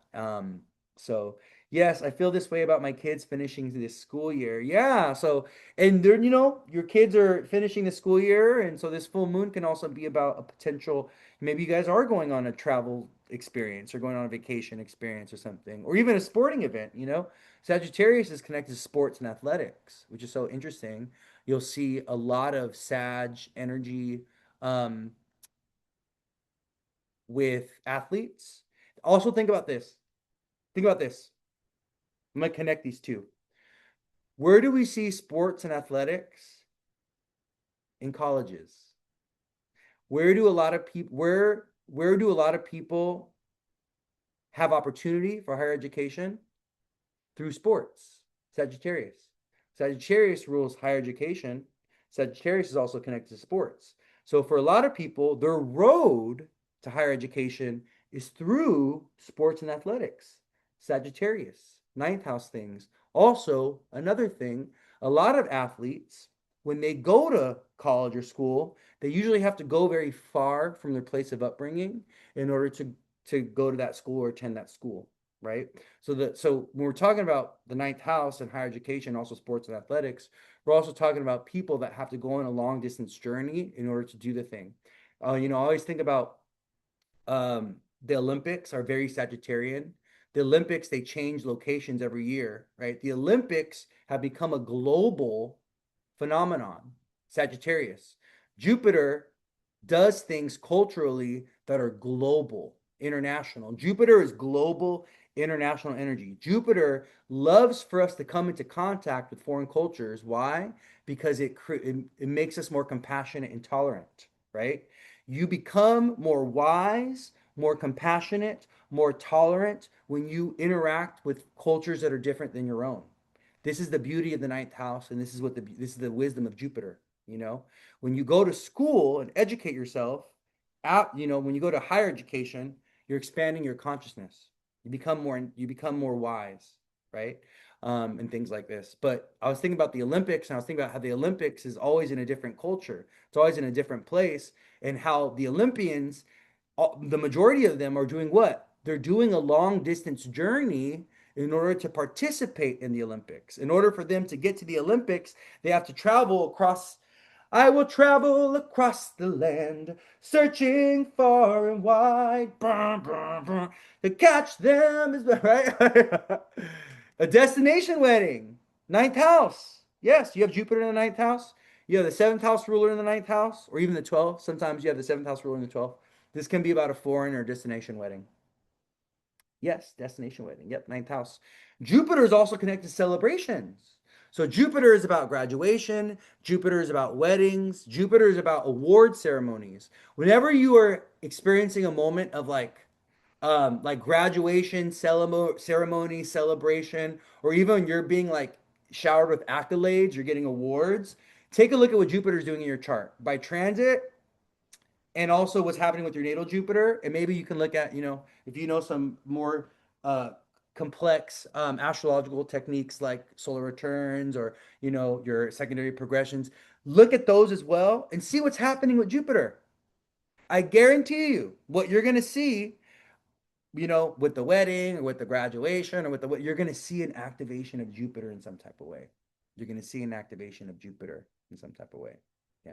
Someone said people have been fighting at graduations. Yeah. Yeah, that's been happening. I honestly do think it's because Jupiter and Saturn are a sign-based square. Even though Jupiter's at like 22 and Saturn's at 12, I do think that the sign-based square with Jupiter and Aries, or I'm sorry, Jupiter and Cancer to Saturn and Aries is creating that like fighting and that conflict, you know? Even though they're not like aspecting each other right now. They're like 11 degrees of separation. I do think that it's the Saturn and Aries in a sign-based square to Jupiter that's causing a lot of the fights and the conflicts with Jupiter things, you know. Families fighting. That's literally Jupiter and Cancer square Saturn and Aries, things like that. So yeah, this is gonna be very expansive, full moon in Sag, very optimistic, very hopeful, reaching for more, it's gonna be very expansive. Also, one of the things I want you to remind you guys, if we're honoring the seasons, right? Gemini is a mutable season. It's a season of change. Gemini is a season that brings us from spring to summer. It's a little wonky. Gemini, it's funny because the mutable seasons, Gemini season, Pisces season, Virgo season, the weather always gets a little weird. Have you guys noticed this? Like with every mutable season, the weather gets really strange and inconsistent because the weather is in transition. It's like it's not quite spring, it's not quite summer, it's not quite fall, it's not quite winter, right? So, with that in mind, in honoring the mutable seasons, we also got to keep in mind that, a full moon in Sag, Gemini season, these are times of adaptability, flexibility, and change. Okay. The gray June gloom, exactly. Very, very immutable energy, right? Gray, foggy. It's not black, it's not white, it's something in the middle, gray. That's very mutable. Mutable energy is about duality, but it's also about walking the line of duality. And this is why we see a lot of Virgo and Gemini in the charts of LGBT folks, you know? Not quite a man, not quite a woman. I'm something in between. Mercury, Mercury is the genderless planet. Mercury was known as the hermaphroditic god, right?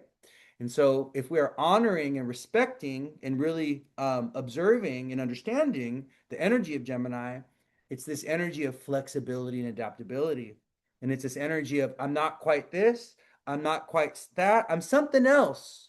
I'm a third thing, the third gender, right? That's very Gemini, that's very Mercury, that's very Virgo, It's one of the things I was talking to my Norwalk folk, my kinfolk, my friends that I made at Norwalk on Saturday night. We were talking about LGBTness in astrology, and I was talking about how what I've noticed is a really strong signature of Mercury and Gemini and Virgo in the charts of LGBT people, because Mercury is a planet that he's shifty, he's adaptable, he's changeable, He one day he feels this way and he wants to be like this, and then the next day he feels this way and he wants to be like this, right? But it's interesting because the mutable signs, they don't like to be put into categories. They like to be adaptable and flexible and bendable. And the mutable signs, Pisces, Virgo, Gemini, Virgo, not so much, but you really see this with Sag, Gemini, and Pisces. They like to carry the identity of the moment, you know? Like they like to present the side of themselves that the moment demands, like, and this is why it's so beautiful to go out with like Gemini, Pisces, and Sag people, or to like observe them, is because you'll see how they change and how they're different depending on the people that they're around. You'll see a different version of Pisces with their family than you'll see with their friends, and you'll see with their lover or with their kids. Mutable signs are very, very adaptable and flexible, and they'll adapt themselves to an environment or to a social situation, right? So, whoever they need to be in that moment, they'll be. You know what I mean? Whatever the moment demands. It's a very mutable sign thing. It's the beauty of adaptability. But the challenge with that though is they can become overly adaptable to the point where they don't know who they are and there's no consistency of character, right? So that's where you get a little bit of the fakeness with the Gemini, Sag, Pisces, and even possible Virgo, is like, Okay, now you're just performing. Now you're just a chameleon. Now you're just taking on and reflecting your environment, or you're mirroring your environment, but you don't really know who you are authentically. Like we can that can all that can also be a very shadowy quality, right? To the point where there is no consistency of character, there is no consistency of self, because why? We're overly adapting, or overly being flexible, or overly accommodating others, which is a very mutable sign problem as well, especially Pisces, Gemini, and Sag, especially. Virgo is a little bit of an oddball when it comes to the mutable signs, in my opinion. Virgo even though it is mutable, you see the duality of mutable of Virgo show up in very different controlled ways, in very private ways. It's really interesting because Virgo energy, it will all, the mutable signs are known for double lives, by the way. I don't know if you guys know this, but welcome. Thank you for being here. The mutable signs, one of the shadows of mutable signs is double lives. Two of things, two lovers, two families, two jobs, right? And Virgo, I've experienced this directly. Well, because it's a very private sign, I think it's the most private of the mutable signs. Pisces as well. Pisces is a little bit more open though, but Virgo is a very private mutable sign. Sag and Gemini are not so private. They're very outside. They're very, what you see is what you get. But Virgo is a very private sign. But that privacy and that secrecy with Virgo, you'll see sometimes they're living two lives, or they're doing two different things, and you'll have no idea of this other life, of this other job, of this other thing that they're doing, because Virgo is such a private sign. It's a really, really secretive private sign. And I think it's because Virgo, if you put Virgo on the ascendant, they have Scorpio in the third house, so I think Virgo does have scorpionic tendencies. Look at the glyph of Virgo and Scorpio. Look, I'm gonna show you real quick. Look at this. Look, look at Scorpio and Virgo. Not only do they sextile each other, they look very much like each other. It's so funny because, Virgo, we think is so pure and is so clear and is so. No, Virgo has very scorpionic tendencies. How many of you know a Virgo that holds grudges? Okay, I know plenty of Virgos that love to hold grudges. Okay, I know plenty of Virgos that are also very discerning and very intuitive, and they're like detectives. Okay, they do their research. They're about the detail orientedness, and it's interesting because you can see that kind of scorpionic energy with Virgo as the mutable signs, because the glyph of Scorpio and Virgo are very similar. You know, yeah. Um, well, Virgo is like the womb, and Scorpio is the penetration of the womb, right? So if we take a look, right, like this is what the glyph tells us. Virgo is the virgin, right? And the virgin, she loses her virginity. The virgin falls from grace. Persephone gets taken to the underworld, right? Once she has sex, once she meets Pluto, once she comes into contact with Scorpio energy, right? So Scorpio is the penetrative factor, where Virgo is the womb, right? Mars, Scorpio penetrating the womb. You see that? This is the womb, the little encircled symbol here after the M, where this is the penis. This is the penetrating factor, Scorpio, right? And so it's very beautiful. Like when you understand the signs as like a story, the signs all have a story to tell, and they all have an archetypal relationship. And you see this really interesting archetypal relationship with Scorpio and Virgo, where Virgo kind of falls from grace, right? She loses her virginity through sex, and then Scorpio energy, right? She comes into contact with Scorpio, she loses her virginity, she has a baby, she falls from grace, right? Things like this. Does that make sense? So yeah, so with the I went on a tangent, but anyways, let's get back to the mutable energy of Gemini season and the mutable moon, the mutable full moon. We gotta remain flexible and adaptable, and we gotta understand that during Gemini season and during the mutable seasons, especially a new moon or a full moon that is in a mutable sign, these are times of change, or these are celestial moments of change and adaptability and flexibility. So, what I would say to you is with this full moon in Sagittarius, to remain flexible, adaptable, bendable. Okay. Be willing to pivot and move as need be. Okay. So Scorpio's an unhinged Virgo. Haha, once she got the D. Yeah. You got to think about it. Virgo is this like pure, this, beautiful and all graceful. And we all are born into this world with like this sense of innocence, right? But as we navigate the world, we come into contact with these scorpionic things, sex, betrayal, a toxic person, jealousy, possessiveness, whatever. And that kind of pollute our innocence and take away our innocence. And I really do think that is the conversation that's happening with, like, that's one of the conversations, archetypal conversations that's happening with Virgo and Scorpio, between Virgo and Scorpio, is this kind of like loss of innocence or this loss of purity, like becoming unpure. Like, for instance, right, when the hymen is popped, when a woman gets her hymen popped, right, going back to the Catholic Church or whatever, and Catholicism, and she's considered tainted. And that's how it was traditionally, right? There was a point in time, check this out, there was a point in time where fathers and parents and doctors and also priests would check to see if a woman's hymen was intact before she got married. And if her hymen was broken, she was considered soured. She was considered faulty. She was considered tainted, right? So if we think about this purification or the pure body, or this, the innocent body, Virgo, the pure body, the body that hasn't been tainted, it's the popping of the hymen, the sex, right? Whatever, pleasure, desire, that brings Virgo to Scorpio, where all of a sudden you lose your purity, you become tainted, right? You lose your virginity. Virgo, virginity, the loss of virginity. And it's interesting because what that means for a woman is very different than what that means for a man, right? There's no way to check if a man has lost his virginity.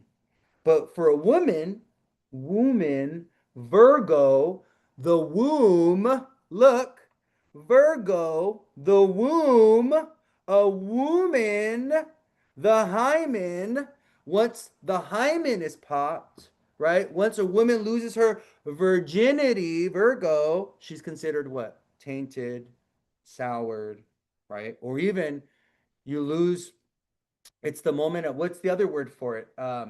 There's a word. Uh, when you get married with someone and you have sex with them for the first time, what is that called? Consummation. Consume. Mars, Scorpio. You have to consummate your marriage, right? I think it's consummation.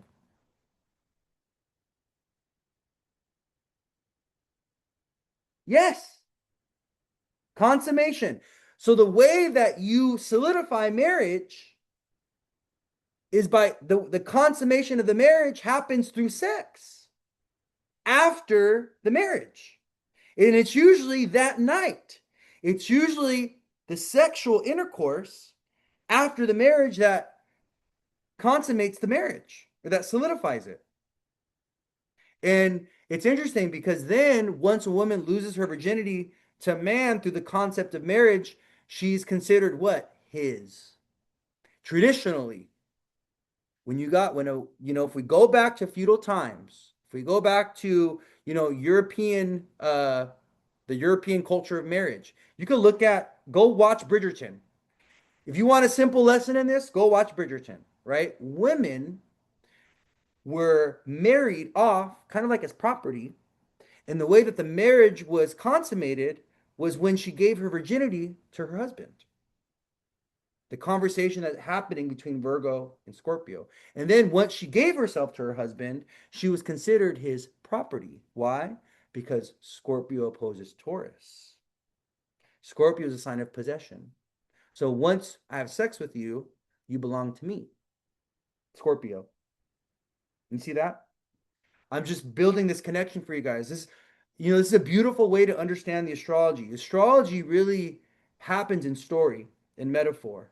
and you can really see how the signs interact by observing life and seeing how the signs manifest culturally in our institutions, in the people, in our social dynamics.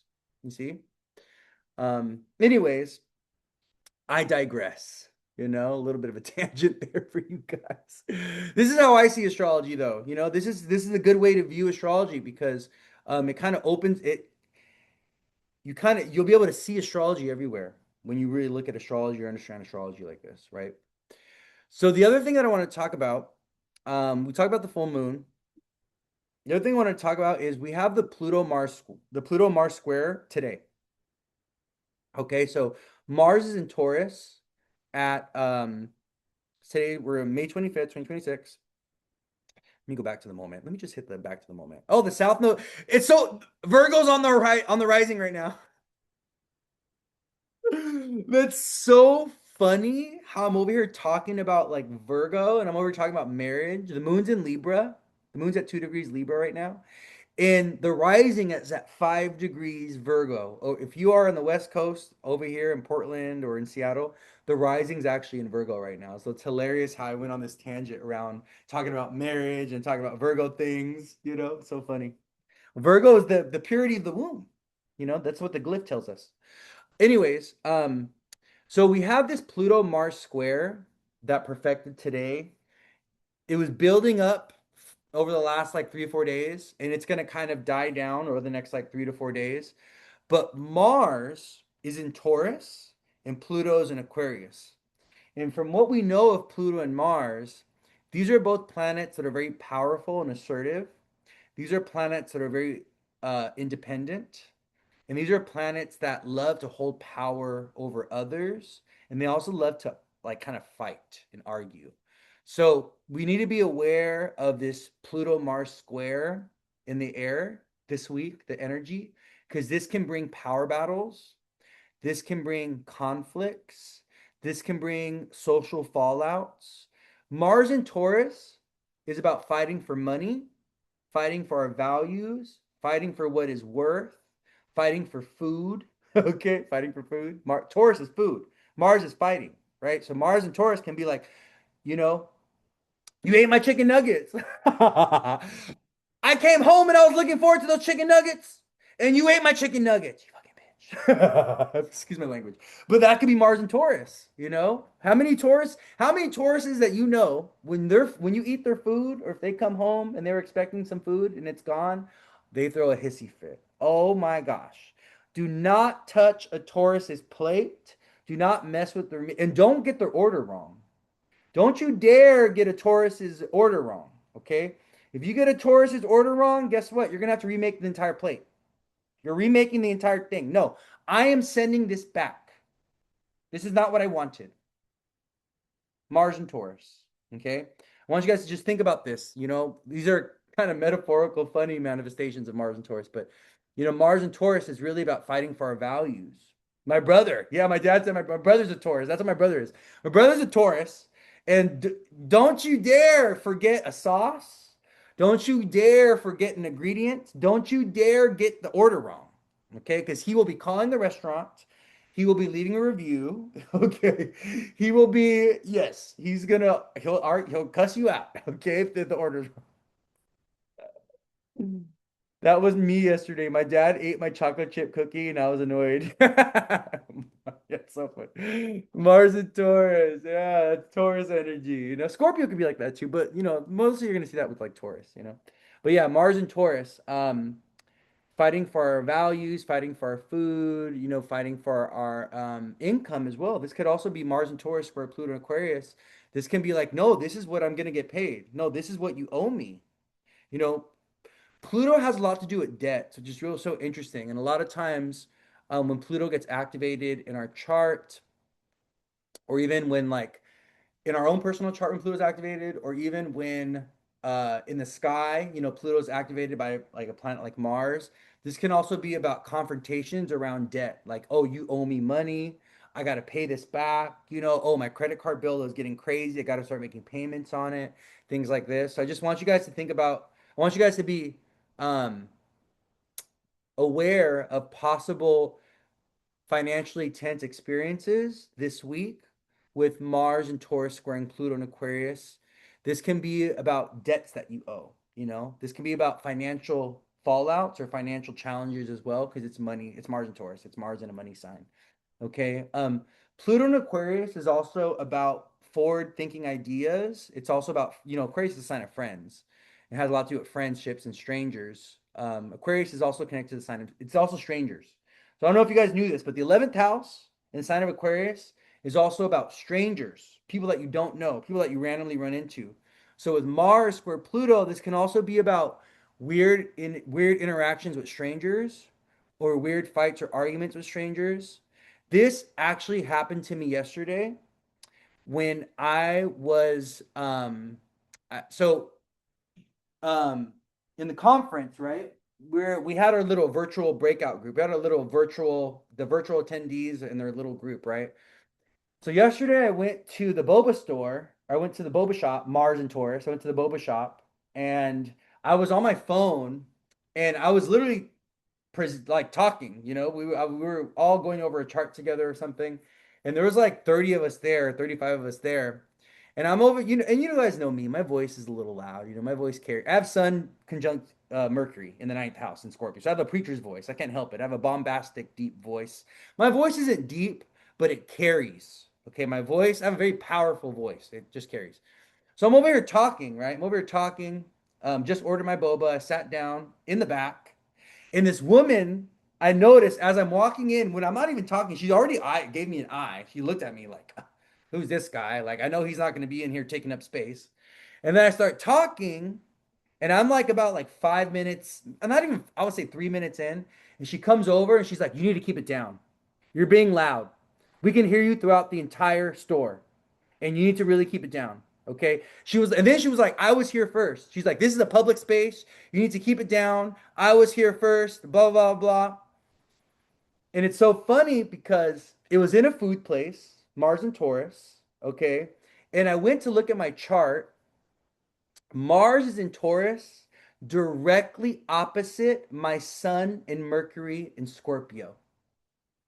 Right now, yesterday, Mars was at 4. So yesterday, Mars was at 4 degrees Taurus in my third house, my Pisces rising. So local community environment. I literally walked down the street. I took my dog on a walk, third house, went to the boba shop that's literally a block away from my house. Okay. And this woman, I guarantee you, she probably had Taurus placements. Mars opposite my Sun Mercury. I'm over here talking in a public space. Okay. And she came to silence me. And she was like, shut up. You're being too loud. Okay. And I was here first. So if you wanna keep talking, leave. And I was just like, this bitch. Who the crazy part about it is, beloved, we are in a boba shop. There is literally blenders going off. I couldn't even hear what she was saying at first. It was so loud in there. Like, brrr, there's literally we're in a boba shop. It's loud. There's music, there's a TV, there's literally loudness happening in this place. It's literally a loud environment, right? So it's just so crazy though how that manifested in real time. Like the Mars Pluto square and how my Sun and Mercury is, Pluto is squaring my Sun and Mercury, but I have this T square happening right now with Pluto, Mars, and my Sun and Mercury, and how it literally manifested Mars and Taurus in my third house opposite my Sun, Mercury, as a woman that told me to shut up in a moment of conflict. So, I was like, okay, I'm gonna give her this right now, put it went on mute.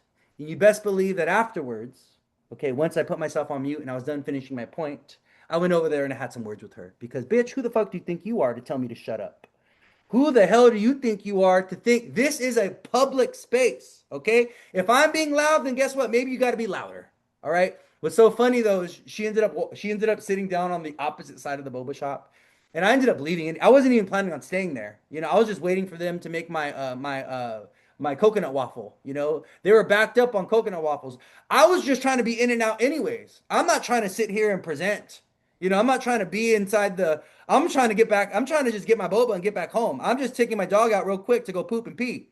So I'm not even trying to stay there. I was just in transition, but it's just so funny how that Mars opposite my sun Mercury literally manifested. And we need to be mindful of this, okay? Especially if you have early degree fixed sign placements like me, and be mindful of this Mars Pluto square because you can see this energy show up as a power battle or a moment of conflict. And the Pluto and Aquarius aspect is a stranger. It could be a stranger or it could be a friend. The other download I got was bosses. The other download I got with the Pluto Mars square is fighting with bosses or fighting with leaders or fighting with people that have authority over us in some type of way or having a fallout with them or having a disagreement with them or also maybe a confrontation.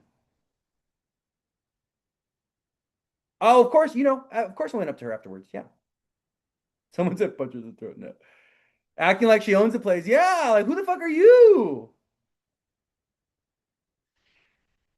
Oh, was she kind of like she was like not she was so when I walked up to her and I was like, listen, this is a public place. Like that was very disrespectful. I was in the middle of giving a presentation and you just came to interrupt me. I was literally talking to a group of 30. She was like, I don't care. You're being too loud. She's like, I don't care. I don't care. She just kept saying, I don't care. And I was like, bitch, I don't care about you either. And I was like, you know what, you're not even worth it. I was like, you're not even worth my time and energy. I wasn't even planning on staying here anyways. Like, you want this space, you can have it. Like, I don't really care. But I do have North Node Jupiter in Aries, and I'm a Scorpio stellium. So baby, if you want to fight and argue, I'm here for it. But I was like, I got better things to do. It's not even worth my time and my energy. I got better things to do. I gotta get back to my conference. Like, I got things to do. Yeah, she's very caring energy. Yeah, very caring energy. But just be mindful of the Mars Pluto square, okay? Because um this can manifest in a lot of different ways, especially if you have early degree fixed signs and you're being caught up in this square, okay? Um, the other down that I got around the Mars Pluto square was infection and disease, and also woundedness to the body. So, like getting cut, getting scrapes. Aquarius is connected to the ankles, and Taurus is connected to like the throat and food in this part of in like our chin and this part of our body. So, throat infections, losing one's voice, um, you know, uh, ear, nose, throat, sicknesses or illnesses like, you know, ear infections, nose infection, throat infection, tonsillitis, things like this can be a theme with the Mars and Taurus squaring Pluto and Aquarius. And also like accidents. So like tripping and falling, breaking your ankle, twisting your ankle, messing up your knee, scraping your knee. That could also be a thing because of the Aquarius influence. Aquarius rules the ankles and the knees and the calves. So the Mars Pluto square could show up as also physical injury, okay? Or it could show up like in the throat, or it could show up with the lower half of the body, especially with the calves and the ankles, okay? Oh, my dad said his throat was feeling away. You're in your Mars return. Love that for you. I think a Mars return is really good for women. I think Mars return could be a good opportunity for you to meet a new type of man, especially if you're a woman, if you're a heterosexual woman and you're looking to like, date a man. Mars return is like a renewal of Mars energy in your life. It's like uh, a restart of your relationship with Mars things. So a lot of times what you'll notice is that when you have your Mars return, and if you're dating, new types of men will show up. There will be a renewal and you may even see a lot of times during a Mars return, there'll be men that fall out of your life, and then new men that show up in your life. So this could also be about like you have a male coworker that leaves, you have a new male coworker that gets hired, you have a male friend that you end up, releasing or letting go of, and then you end up making new male friends, something like or new male friends. That could be a Mars return thing as well. Mars is literally men, like literally, Mars is men in our chart, whether you're a man or a woman. And so the Mars return has a lot to do with the renewal around relationships with men a lot of times, you know. So yeah, I want to share that with you guys. I woke up very achy on my upper back and neck in a weird way, like nerves. Yeah, it's probably Sun Uranus energy hitting you. It's also the Mars Pluto square. Oh yeah, yeah, Jay, you have a 5-degree Aquarius rising, right? You have a Aquarius rising. So Mars in Taurus is squaring your rising sign. So it makes sense that you'd wake up with like, your back, your neck, you know, a return of an old friend. Yes, Mars return could be the return of an old male friend. Yep, definitely. Also, a Venus return could be like that as well. Yeah, Mars return and Venus return could be a return of old friend or renewal of a relationship or things like this. Yeah, definitely. Um, the other thing I was gonna say is Aquarius opposes Leo, which is the sign that rules the back and the spine. So, the Mars Pluto square can also bring issues with Leo things because of Aquarius makes an opposition to Leo, right? Leo is the back, right? So, what's so interesting about Leo and Aquarius, Leo is the heart in the back. Aquarius is the cardiovascular system in the second heart, which is your ankle, which is your calves. Okay. So, um, I don't know if you guys know this. Look at I'm just dropping knowledge today. Okay. Y'all better be sending me some money then. Okay. I'm dropping all this knowledge. Um, your calves are a second heart. The calves, this is why walking is so good for the heart and why doctors prescribe walking for heart issues. The calves actually have pumps in them that pump blood back up directly to the heart. So both of your calves, in the calves, there's a pump where blood goes down into your leg. And then the calves, when you walk, they pump the blood back up to the heart. So the calves are secondary heart pumps. And it really we could see that with the relationship between Leo, which is the heart, and Aquarius, which rules the calves, and Aquarius, which is technically like the second heart. This is why walking is so good for your heart. And that's the best one of the best remedies for heart issues or heart problems is walking, getting the calves moving. Or even like biking or stationary biking, anything like that. Anything where you're moving your calves. Okay. Um, all right. So Mars Pluto square. All right. Um, One of the other things that I want to talk about this week is I want to talk about Venus and Jupiter transiting in Cancer together. Um, Venus in Cancer and Jupiter in Cancer, they're going to come into a conjunction on June 9th, and they're going to build up into this beautiful conjunction. One of the really cool things right now is actually if you go out at night and look into the sky, you'll be able to see Jupiter and Venus as an evening star, especially if you're here on the West Coast and if you're in the States. You'll be able to see around like, depending on where you're at, like around 9, 10 o'clock, you'll be able to see Jupiter and Venus as evening stars. So if you look up just after sunset, if you look up in the sky, you'll see Jupiter and Venus shining very brightly together. Very gorgeous. But with Jupiter and Venus together in Cancer, the two benefics, the two planets that bring good things or that bring peace and calm and healing, or they bring grace to things. I really want you guys to kind of be open to this healing opportunistic energy that Jupiter and Venus want to bring, and also kind of like paying attention to what you're really emotionally invested in and what really matters.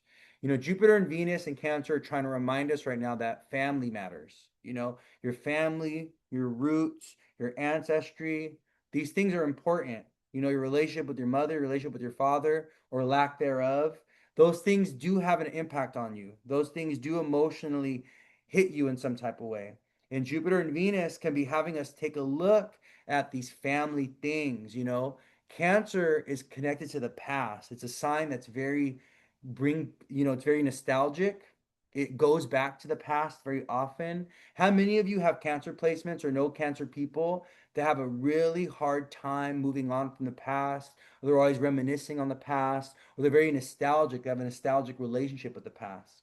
With Jupiter and Venus in Cancer, in some ways, these planets could be having us take a look at the past for better or for worse right now. Okay, but there's some kind of healing and some kind of reflection, some kind of closure that we need to have with the past right now. And this is a message that I was getting from Jupiter and Venus together in Cancer. There's something around the past that they want us to release and let go. They want us to find acceptance and closure with. And there's also this message from Jupiter and Venus in Cancer around like what you're looking for, like what it is that you're seeking, like the love, the opportunity, whatever, you're not going to find it back there. You're not going to find it in the past. You're not going to find it in things of old, you know? Like a lot of people are looking for new things back there. It's like it's like going to a thrift store and you're like looking for a new pair of shoes. A thrift store is a very Cancerian place, because it's all these objects that people have already owned where there is a sense of, I don't know, have like you could just let me know, for those of you, like if you're a thrifty or if you're a thrift store person, when you go and like interact with the objects at the thrift store, they all have a history. They all have a story to tell. And sometimes with objects at the thrift store, I feel really called to certain objects. And I think it's because of the person that owned it and the energy that has been embodied or the energy that that object has absorbed over a long period of time or a certain period of time. And I'm really resonating with that object. So I feel it's interesting when I go to thrift stores, I feel really called to certain objects. And there's other objects where I'm like, ew, no, this is like a no. Oh, I'm not going to get that. Oh, or I feel really repulsed to certain things. And I think it's because objects do carry memory. We think that we're the only things that are alive. We think that we're the only things that remember. But you know what? Objects carry energetic imprints of the past. Objects remember things. There are psychics and intuitives that do a form of magic, that do a form of divination where they will literally hold on to an object and they'll be able to give a reading based on the object, based on an object that someone owned. They're like, oh, if you want me to give this person a reading, bring me their picture, bring me their glasses, bring me their wallet, bring me something that they owned that was on their body all the time, and I'll be able to do a reading for you on this person. You can actually, there's a it's a divination practice. I'm gonna look it up. There's a name for it. Reading objects, divination.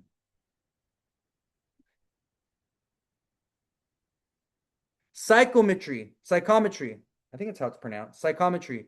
Psychometry is the practice of reading the energetic history or memories of a physical object. The practice of reading the energetic history or memories of a physical object just by holding it or touching it. Practitioners believe that all materials hold an energetic signature or aura of their previous owners and past events. And this is true. This is so true. You know, Cancer, right? The moon exalts in Taurus, which is a sign of objects, but objects, they hold energy, they absorb energy, you know, and we hold on to objects a lot of times to what? Commemorate people. How many of you have something that's so precious from an ancestor that's moved on?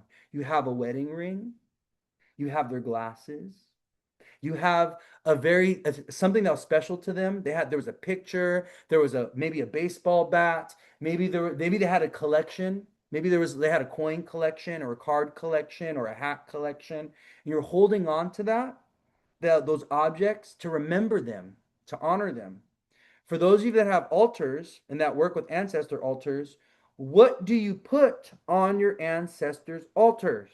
What do you put on those altars? You put things that they owned. You put their ashes. You put you put maybe a cigar case or a cigarette case that they owned. You know, there's usually an object that they owned that you will put on your altar to have that connection with them. Why? Because that object has their energy. Someone said, I've been wearing my great grandmother's slip dresses. That's so beautiful. Jupiter, Venus, and Cancer. Jupiter, Venus, think about this. Jupiter and Venus are in Cancer. Venus is the planet of fashion and beauty. Cancer is a sign of the past.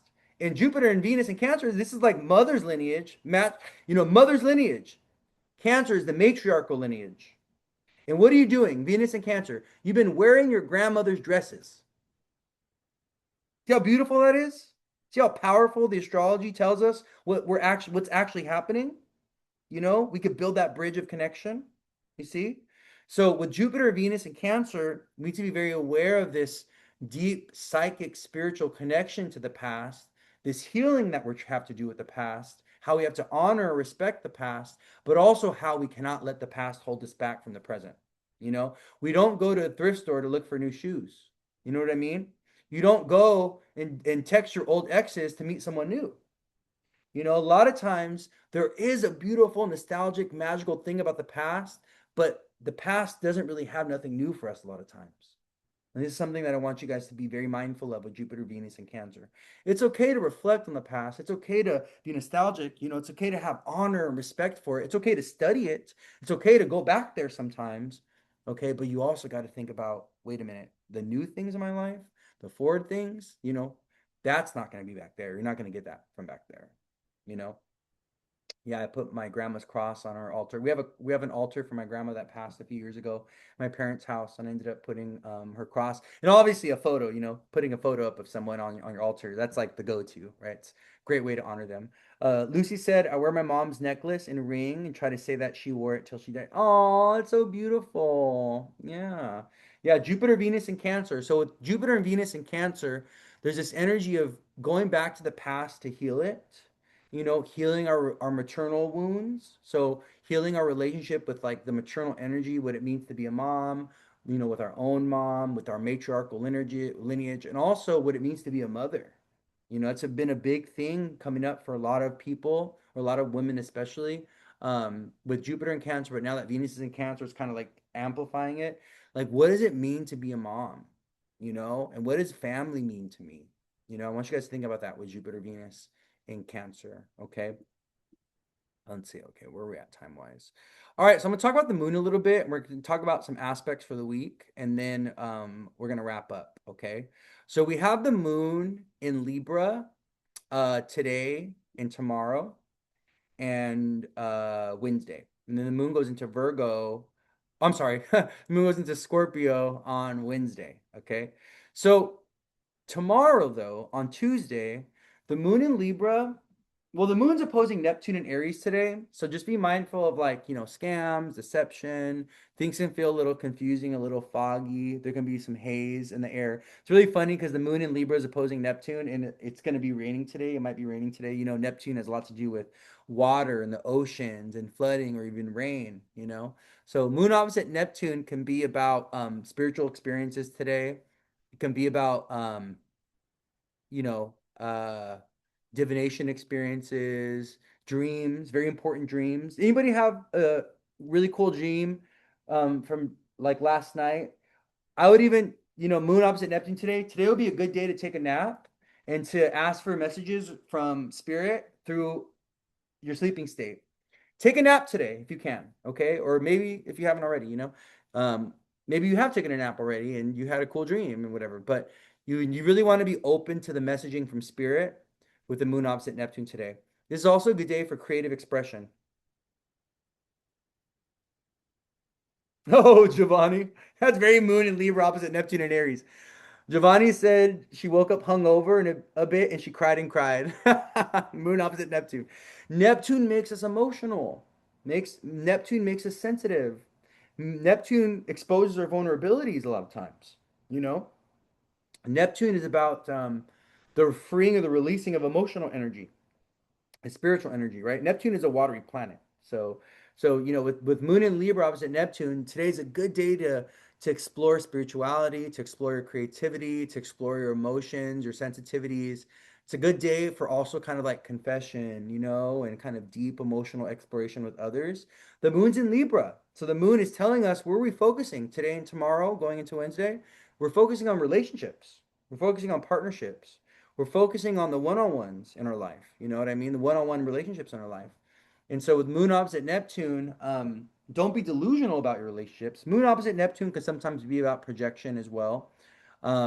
Especially moon and Libra opposite Neptune and Aries. This is like projecting your anger, your frustrations on others, or also being delusional about the what you're experiencing in the space of a relationship. So it could be like, oh, what you think is happening is not actually happening. Neptune is deluding you. Neptune is confusing you. Neptune is feeding you delusion, right? Falsehood. Neptune has a lot to do with delusion and scams and deception. This is the shadow side of Neptune. And this is also, it's so funny because, Neptune is connected to psychics. Neptune is connected to psychics and intuitives, and people that have a strong Neptune signature in their chart are very intuitive and psychic and spiritual. But also, what is one of the things that psychics and intuitives and spiritual people are getting attacked for, or they're always getting accused of? They're always getting accused of what? Being a scammer, being a deceiver, being dishonest, taking advantage of people, Neptune things, right? So you get the good and you get the bad with every planet. But the shadow side of Neptune is deception, scams, being taken advantage of, getting lied to, lying to others, being dishonest, right? And sometimes we're dishonest because we want to preserve peace. Moon in Libra, I want to preserve peace. Opposite Neptune and Aries. I'm just going to lie to this person and not tell them the truth just to preserve the peace, right? Let me tell you, a lot of times it doesn't work. Avoiding the conflict is only going to create a moment in the future where it's going to explode and it's going to exacerbate and there's going to be like a breaking point. So with Moon and Libra opposite Neptune, be very clear in your communications today, but also be very discerning with what you're perceiving, because the Moon opposite Neptune could be about you're not seeing things clearly, you are drinking your own Kool-Aid, beloved. Hey Anna, happy Monday, my love. How are you? Stephanie said, "Oh my God, I had a dream last night that God was talking to me about something that was worrying me right before sleeping." That's so cool. Yeah, Moon Neptune things. Listening to this as you're drawing. Yeah, good day for creative expression. Moon's in Libra. Libra is about art, fashion, beauty. Also, Moon in Libra today, tomorrow, going into Wednesday. Really good day to get like a haircut.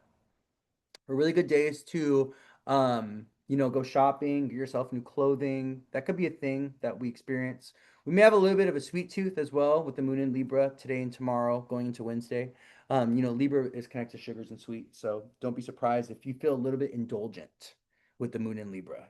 Whenever the Moon is going through Taurus or Libra, I've noticed that we like to indulge. We like to indulge, we like to spend. So just be mindful of that. So the last couple of weeks of nights dreams have been very vivid and spirit's been communicating with me. Very cool. I'd be really interested to see how maybe you're being activated by Neptune and Aries or Pluto and Aquarius. Um, Anna. When we have transits with the outer planets, like let's say Neptune is transiting our moon in some way, or Pluto's transiting our rising or our sun, we can have these really cosmic universal experiences with these planets that are beyond our solar system, right? So if you think about it, not our solar system, but beyond like Saturn's authority, beyond Saturn's, reign. So all the planets, the immediate seven, are contained within Saturn's reality, right? Saturn is the farthest planet in terms of the original seven planets. But Pluto and Neptune and Uranus, they connect us to the beyond. And this is because these planets are beyond reality. They're beyond Saturn's authority. Saturn is the planet of reality. So Neptune and Pluto and Uranus, they don't operate within the confines of Saturn. They don't, because they're beyond his orbit. So many times when we are having a Uranus, Pluto, or Neptune transit, it brings us into contact with the beyond in some type of way. A lot of times when people are having a Pluto transit, they're like, oh my God, like I see dead people. I'm hearing things. I feel haunted. I feel like there's spirits watch. I feel like something is watching me. That's a Pluto transit. Okay. A Neptune transit is like, oh my gosh, like I'm having all these crazy dreams and, I feel like very foggy or I feel very disconnected from the world. Like everything looks blurry. Everything feels very unstable. There's spirits talking to me. I'm hearing whispers. My grandma visited me in a dream last night. That's a Neptune transit. In a Uranus transit, it's really funny. Uranus kind of pushes us to rebel against what's going on in our life, the normalcy in our life. A Uranus transit will really shake you up. And sometimes it's so funny because I always think of the external power of Uranus to turn our reality upside down. Uranus can be like, oh, from one day to the next, this thing happens, a tower moment, or you have an awakening or epiphany or a sudden shift changes in your reality that creates this domino effect, right? But it comes from a moment of instability. It's like getting hit by lightning. That's Uranus. Uranus is a lightning strike in your life. A lot of times, a Uranus transit can feel like this. Like a bolt of lightning hits your life, and all of a sudden, the tower is collapsing or whatever, and this whole new trajectory you're put on, right? But but Uranus could also be about a rebellion against your current life circumstances. Like you feel like you want to free yourself or you want to rebel against the current conditions of your life in some type of way. But all of these things connect us to the beyond. All these planets, Uranus, Pluto, and Neptune, they love to connect us to the beyond in some type of way. And when we're having these transits, um, to our sun and our moon, we see that. Someone said, let me go read it. How do you remember your dreams more? Yes, write them down. So having a dream journal will actually help you remember your dreams. Set an intention before you dream. So what I like to do is if I'm using my dreams for divination, I'll ask a question. I'll be like, all right, spirit, I have this question and I'll answer it in my dream if you can, or show me, give me some insight into this thing within within my dream world. And they will give you something, they'll show you something. It may take you some time to analyze it. You may have to do a little bit of dream analysis because the mind, the our consciousness in our dream world is extremely metaphorical, extremely metaphorical and very creative and funny also. A little wild sometimes. Our dream world can be wild, but the answers will come.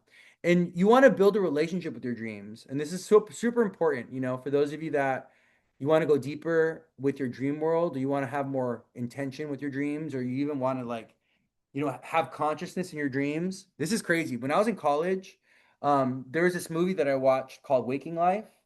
And it's interesting because it talks about dreams. And that movie inspired me to like start building a relationship with my dream world. And this is before I got into this was like when I was like 2021. This is like before I got into astrology and tarot. I didn't get into astrology and tarot until like 31, 32. I'm 30 how old am I? 37, 38. I didn't get into astrology and tarot until I was like 31, 32. Like, yeah, like 5, 6 years ago. Like deeply into it, as like, okay, this is my profession. I'm doing it full time. But at that time, I watched that movie and it inspired me to like start doing these dream practices. So one of the practices is uh, turning on and off a light switch in your dream world to become conscious. So one of the practices, it was about being conscious in the dream world. So what I started to do was journal before I dreamed, and I would start to write down like, okay, I want to dream of a light switch, or I want to dream of me being in a room with the light switch. And then I remember it happened. I ended up having a dream where I was in a room with the giant light switch. It was so funny about the light switch is that it was huge. And it was so big that I couldn't move it. I was like, it was like this. I was like grabbing it and I was like, and I was trying to get it to like flip. And I woke up like, I couldn't flip the light switch. It was, I don't know. And it's funny because I think that was a message about difficulty or hardship that I was going through because that was actually my first year of, that was my first year. This was my freshman year of college. And my freshman year of college was really hard. It was a little bit of a, what was hard about it wasn't the academic part. What was actually hard about my first year of college was culture shock. I grew up very very insulated, I grew up very controlled. I didn't have a lot of contact with society. Like my mom, well, not I want to blame them. It wasn't them. It was also just my nature. I'm not a very social, outgoing person. I'm not a very outside person. It's just not me. I was always at home, indoors. So when I went to college, my first year of college was a little bit of a culture shock for me, and it was very kind of like hard. And thinking about that dream now, I think the difficulty of moving that switch, of flipping the switch, had a lot to do with the difficulty that I was experiencing at that time. It was very challenging. My first year of college was very challenging because I didn't feel like I fit in. Um, I was first generation college attender. You know what I mean? So my parents didn't go to college, or they did. It was very lightly. So it was very hard. It was very difficult, adjusting to the culture of being a student and what that was. You know what I mean? And kind of developing the ability to socialize and connect with people. Like that was very stressful for me my first year, but I figured it out. But yeah, that's what I recommend. I recommend like building a relationship with your dream world and being more intentional with your dreams. And also like drink a glass of water before you go to bed. Yeah, you may have to wake up and pee in the night, maybe, but drinking a glass of water will help your dream world. So drink a glass of water before you go to bed, it'll help, okay? All right, so let's keep going. because I have to do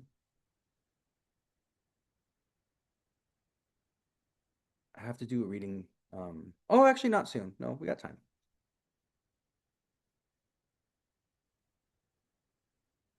Yeah, we got time. I was just thinking about, I was like, mental clock. All right, so tomorrow, so that was Moon Neptune. We were talking about Moon Neptune. Tomorrow the moon is going to be in Libra opposing Saturn and Aries, and the energy kind of shifts. Tomorrow gets a little bit more serious. So moon opposite Saturn on Tuesday could be about responsibilities and obligations. It could also be about things that you don't want to do. It could also be about contact with government figures or authority figures. So moon opposite Saturn could be like, oh yeah, I have to sit down with my boss, I have to go to the DMV and submit this paperwork, or I have to put something in the mail, like official business. Moon Neptune is more like spiritual, amorphous, creative, sensitive, emotional. Moon Libra opposite Saturn and Aries is like, no, this is my boundary. We're gonna have a conversation. This is the moment of conflict. This is like something serious or something legal, some kind of legal engagement, something official. Saturn rules over contracts and commitments, and Saturn rules over like things that last or that are going to be or that are timed. Like a contract is like a timed thing. It's a Saturn thing because why? When you sign a contract with someone, well, unless it's marriage, which is indefinite, usually there's a timed element to the contract. Like even if you sign for a mortgage, right, which is a contract, it's like a time thing. It's like, oh, you're doing a 30-year mortgage. Oh, you're signing a contract for a lease. It could be a 1-year lease or a 2-year lease or something. There's an element of time associated with contracts and the things that we commit to. And the Moon in Libra opposite Saturn and Aries can bring this to the forefront tomorrow. There could be something around like a contract. It could also be about a disagreement or the releasing of a contract, but something kind of serious, something kind of stoic, some kind of burden or responsibility. A lot of times, also, when the moon is opposing Saturn, there could be something that we have to do that we don't want to do, but we got to do it anyways. Because Saturn doesn't care what you want. Like, that's just the way Saturn is. He don't care if you don't want to do it. He's like, I don't really care what you want to do. That's not really my concern. I'm more concerned with you getting it done. Just get it done. Okay? It's kind of like it's kind of like school with school and students and stuff and homework. It's like you don't want to do your homework. Never. You never want to do your homework. But I don't care. You got to get it done. That's Moon Saturn. Moon opposite Saturn. Okay? So just be mindful of this tomorrow. Okay? Moon opposite Saturn. Um there is offsetting aspects though. So even though tomorrow Moon is opposite Saturn, Moon is also squaring Venus. Oh. Oh. Oh. Oh. I think I'm going to talk about this maybe in a post or something, but there is a Venus Saturn square. And what I just noticed is that tomorrow, as the moon is opposing Saturn, Venus is actually at 9 degrees and Saturn's at 11, and Venus is building into a square with Saturn. So when the moon's in Libra, wrapping up in Libra on Wednesday, going to Thursday, that's actually when Venus moves to 10 and Saturn's at 11, and Venus and Saturn are moving into this like square. I'm going to talk about that. Um, so on Wednesday, the moon it finishes up in Libra and it goes into Scorpio. But before it does, the moon is going to oppose Chiron and Aries. All right. So what I will say about Wednesday, especially first half of Wednesday, that could be a day where emotional sensitivities get triggered and our feelings get hurt in some type of way, or we end up hurting someone else's feelings, or it could be a day where there's healing, very powerful healing on Wednesday. Moon opposite Chiron is a moment of emotional healing and family healing. This can be about a cathartic conversation that you have with a family member or a friend or a lover or something. So just be mindful of that. So what's interesting though about the moon opposite Chiron on Wednesday is that the moon in Libra is responding to Venus, and Venus is coming to a square with Saturn. What do we know about squares? Squares are about challenges. Squares create tension or they build up to moments of friction. And so with Venus in Cancer building into the square with Saturn in Aries, this can be about boundaries that come up in relationships. If you do have anything around 11 degrees of a cardinal sign, if you have anything around 11 degrees Capricorn, Libra, Cancer, or Aries, I want you to be alert and aware of this Saturn Venus square. Saturn Venus, especially between Aries and Cancer, can be about um, a moment of anger and fighting that results in a breakup or a separation. You know, um, Saturn's also in a superior square to Venus. So Saturn's he's kind of has the say here. He kind of he's kind of the dictator here, you know. So because Saturn in Aries, you know, is about rules and regulate. Saturn is about like rules and regulations and boundaries and expectations, and especially when it comes to relationships. And Venus is about the relationship itself, you know, fairness, balance, equality, harmony. But when they're in a square with each other, it presents an opportunity for maybe okay, so yeah, this presents us an opportunity to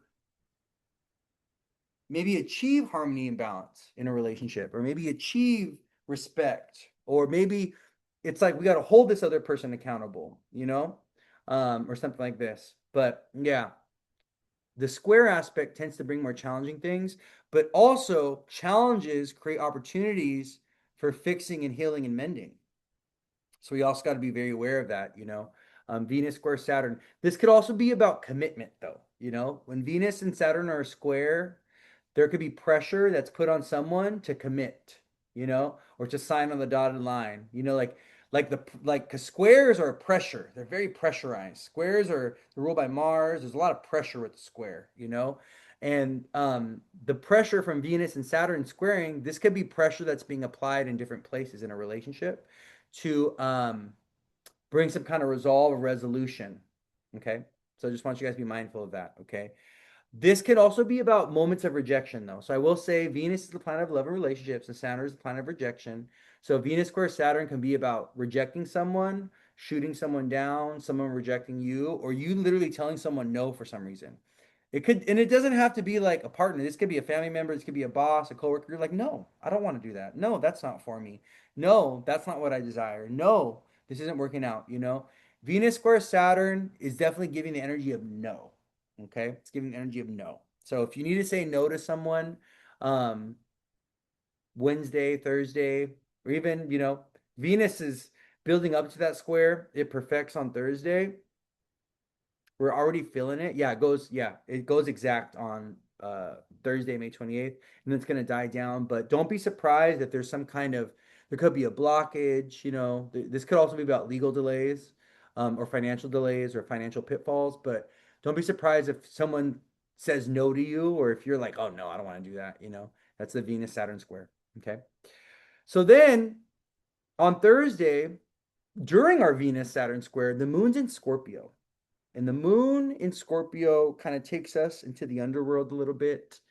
Um, but this is a very cathartic, healing moon transit, and for many reasons. All right. The initial ingress of the moon in Scorpio, it is going to square Pluto and it's going to oppose Mars. So what I'm going to be honest. Wednesday and Thursday of this week are looking a little tense, my loves. Especially Wednesday afternoon time, Thursday going into Friday morning. This looks kind of like tense. This looks kind of like difficult or maybe full of conflict. And not full, I don't want to say full of conflict, but like moments of tension or conflict. And let me tell you why. So when the moon goes into Scorpio, it immediately opposes Mars in Taurus, and it forms a T square with Pluto in Aquarius. So we're gonna have Moon in Scorpio, Mars in Taurus, and Pluto in Aquarius. Moon Mars in opposition, and then they're both squaring Pluto, which is a T square. Okay, but on that day, on Thursday, as this is happening, Saturn and Venus are also squaring each other. So this kind of tells me that Thursday is a day where there's situations that kind of build up, or situations that maybe have been building up, and the pressure needs to be released in some way.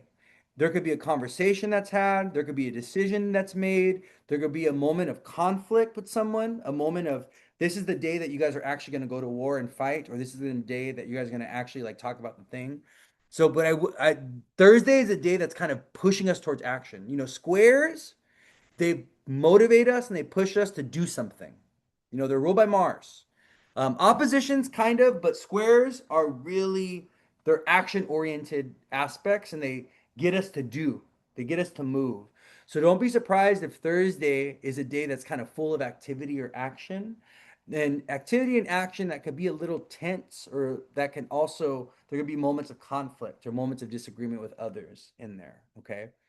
Moon in Scorpio does kind of take us to the underworld, though, kind of brings up deep emotional energy.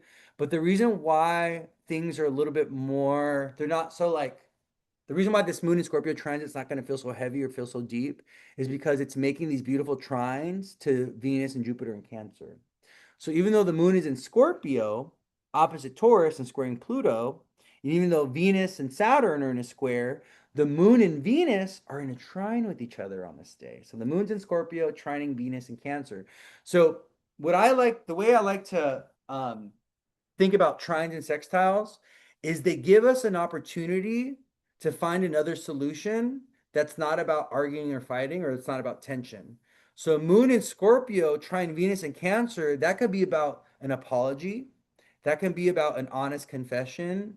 That can be about like, you know what, I really care for you and I really love you. And and the value of this relationship and the me and just how important this relationship is to me, it outweighs the moment of conflict and the tension and the difficulty, Like I love you so much and I cherish this so much and I'm so invested in this, Moon in Scorpio, trine Venus in Cancer, that, these moments of conflict or this moment that we're having where there's challenges and difficulty, it's like, not as important. You know what I mean? Or it gives us an opportunity to offset the tense pressure with some kind of solution, right? The moon in trine Venus is giving us solution. Okay. So then on Friday, the moon trines Jupiter. And I really like this. I really like the moon trine Jupiter on Friday. Um, it's the day of Venus. It's a day that tends to bring like good things, dating, love. A lot of people go on dates on Fridays. It's a Venus day, right? Makes a lot of sense.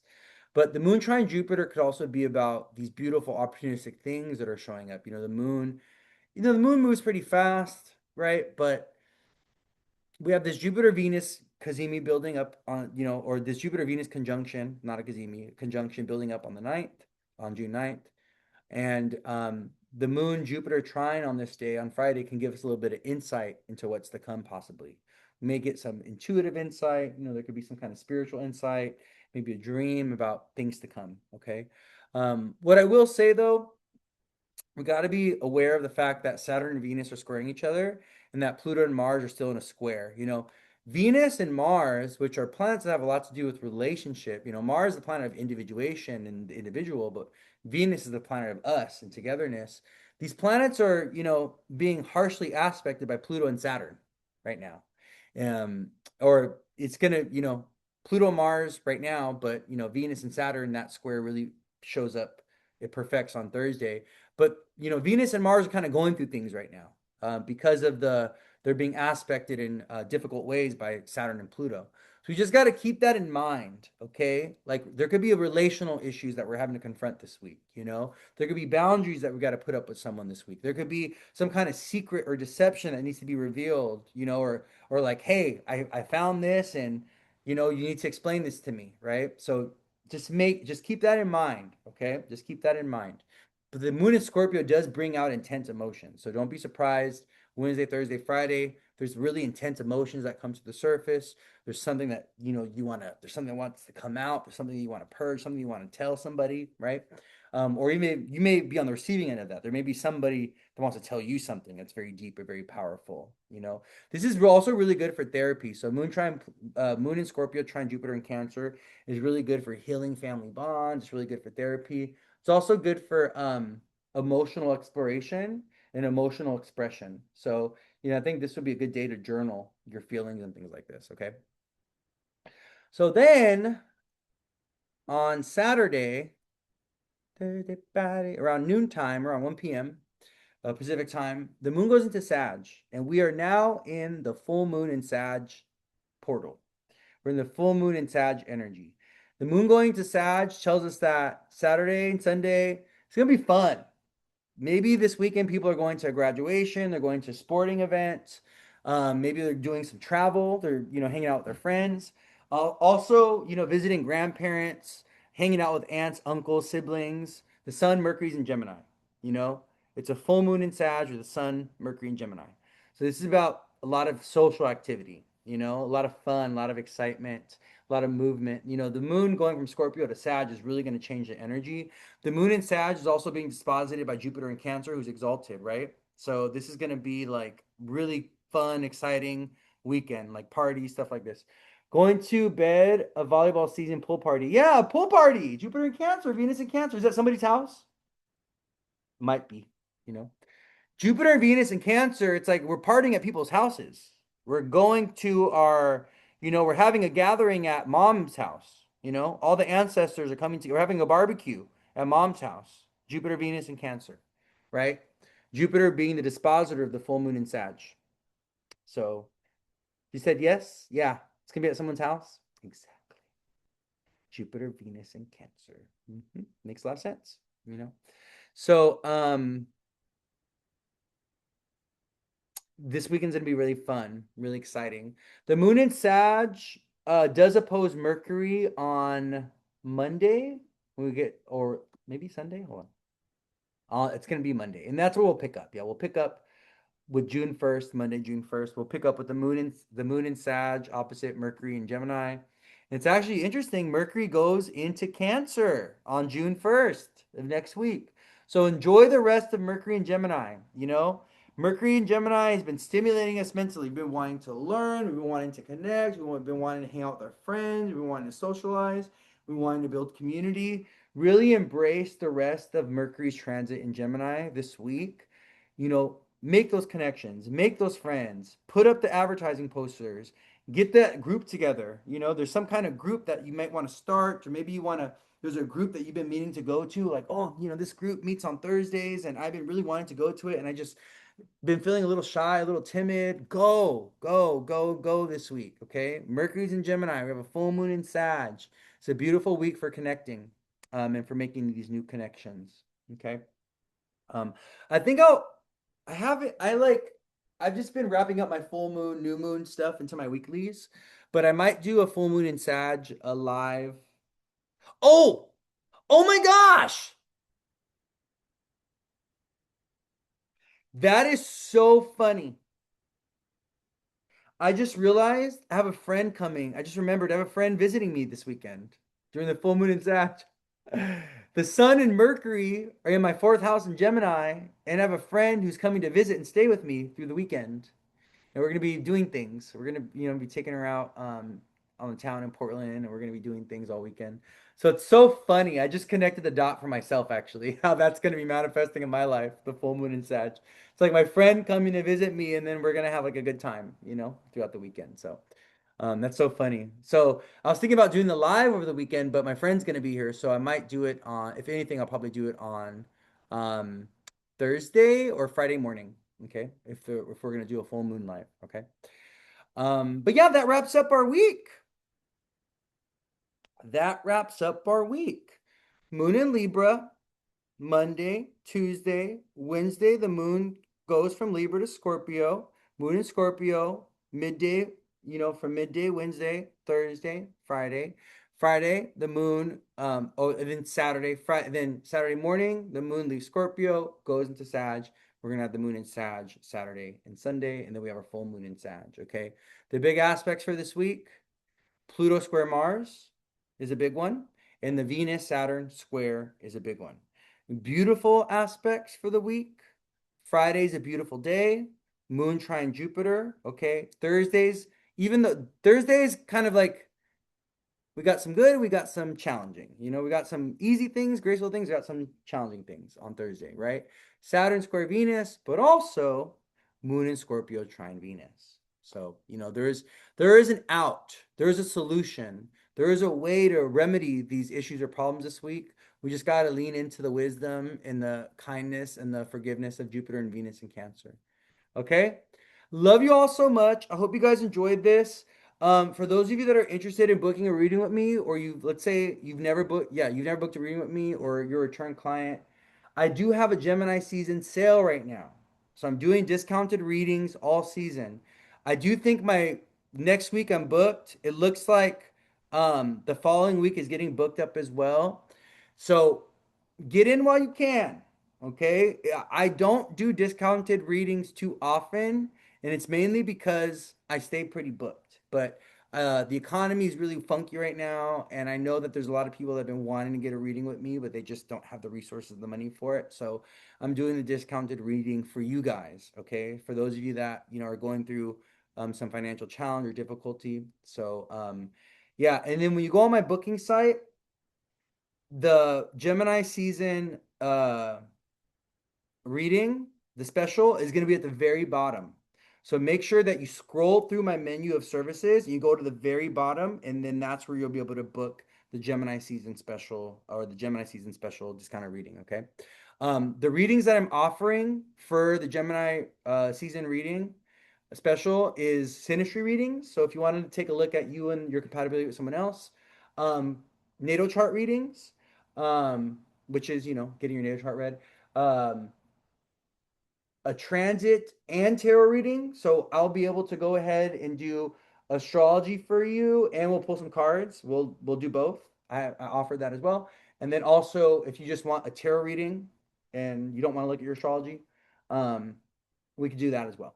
Okay, so those are the readings I'm offering. Also, I don't think I put it on there, but if you want a children's chart reading, so if you want me to read the chart of your child, and you want to understand a little bit more about your children or your child, I'll offer that as well under that discounted reading. So, do I have services on the weekend? Usually I don't. I usually take the weekends off. I usually only do readings on from Tuesday to Friday. But for you guys, not this weekend because I have a friend visiting, I will open up some slots for weekend readings next month. And also, okay, if if my reading schedule does not accommodate your life, always feel free to DM me or email me and reach out to me. Okay. I am super flexible. I'm a Pisces rising, and I will accommodate your schedule. So, if you can only do readings at like 9 in the morning, 10 in the morning, because you got work or whatever, or you can only do readings like at 7, 8 o'clock at night because you have kids and a family and a job and all of that, just reach out to me. Let me know. Okay. And we will come up with a time that works good for the both of us. Okay. I have no Virgo in my chart. I'm not like oh, you got to show up at this time and we got to like I'm super flexible. I accommodate you guys. You know what I mean? Like I'm only here doing this work because of you guys.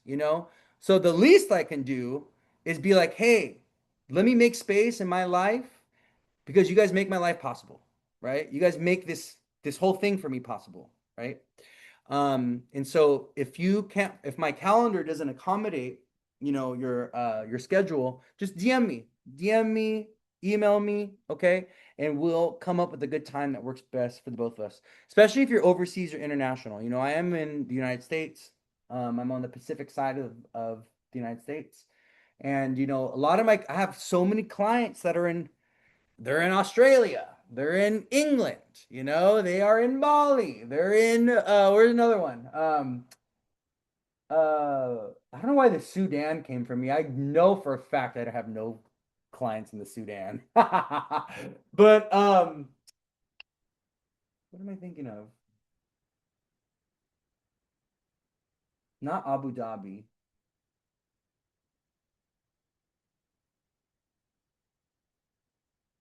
What's that place in Saudi Arabia that everyone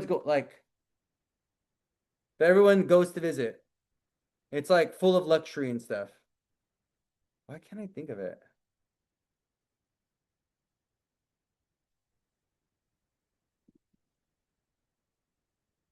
Dubai. Thank you guys. Mecca. I do have clients in Mecca. No, that'd be cool.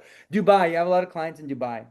I have a lot of clients in Dubai. Interesting enough, it's really interesting. It's fascinating how I just have clients all around the world, and it's funny how I'll have like little pockets of clients in certain parts of the world. You know, yeah, where they ride the camels. Yeah, Dubai. Yeah, I have a lot of clients in Dubai, which is so funny. But All right, my loves, I'm gonna go get some food. That little brain fart moment right there clearly told me that I need some food. And I'm gonna take my little puppy on a walk. It looks like it might be raining over here, possibly. So I gotta get out and get my dog a walk before it rains. But I love you all so much. If you're interested in booking a reading with me, like I said, I have a special going on. Go to my link tree. Go to the very bottom of my services, at the very bottom. Okay, I'm doing discounted readings for the month, for all month, right? I'm already booked out about a week and a half right now. Okay. Yes, and everybody, happy Memorial Day. Okay. I'm sending love and healing and grace to those that have lost someone to any war. If you have veterans in your family, sending them love and grace as well. We should be doing more for we should be doing more for not only our vets, but for the elderly, for the kids. This country, this United States is really dropping the ball. Like like the ball, it's been dropped, but they're just like stepping on it and trampling it and trying to pop it at this point. It's like ridiculous. But um, if there is a veteran that you run into today, you know, don't just thank them for their service, but maybe ask them, how are you doing?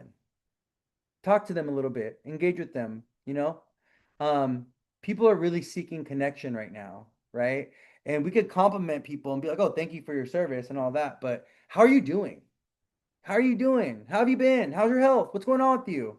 You know what I mean? Engage with people, engage with people, especially if it's a veteran. A lot of veterans, they feel very lonely looking for people to talk to. So, be that friend, be that stranger that becomes a friend.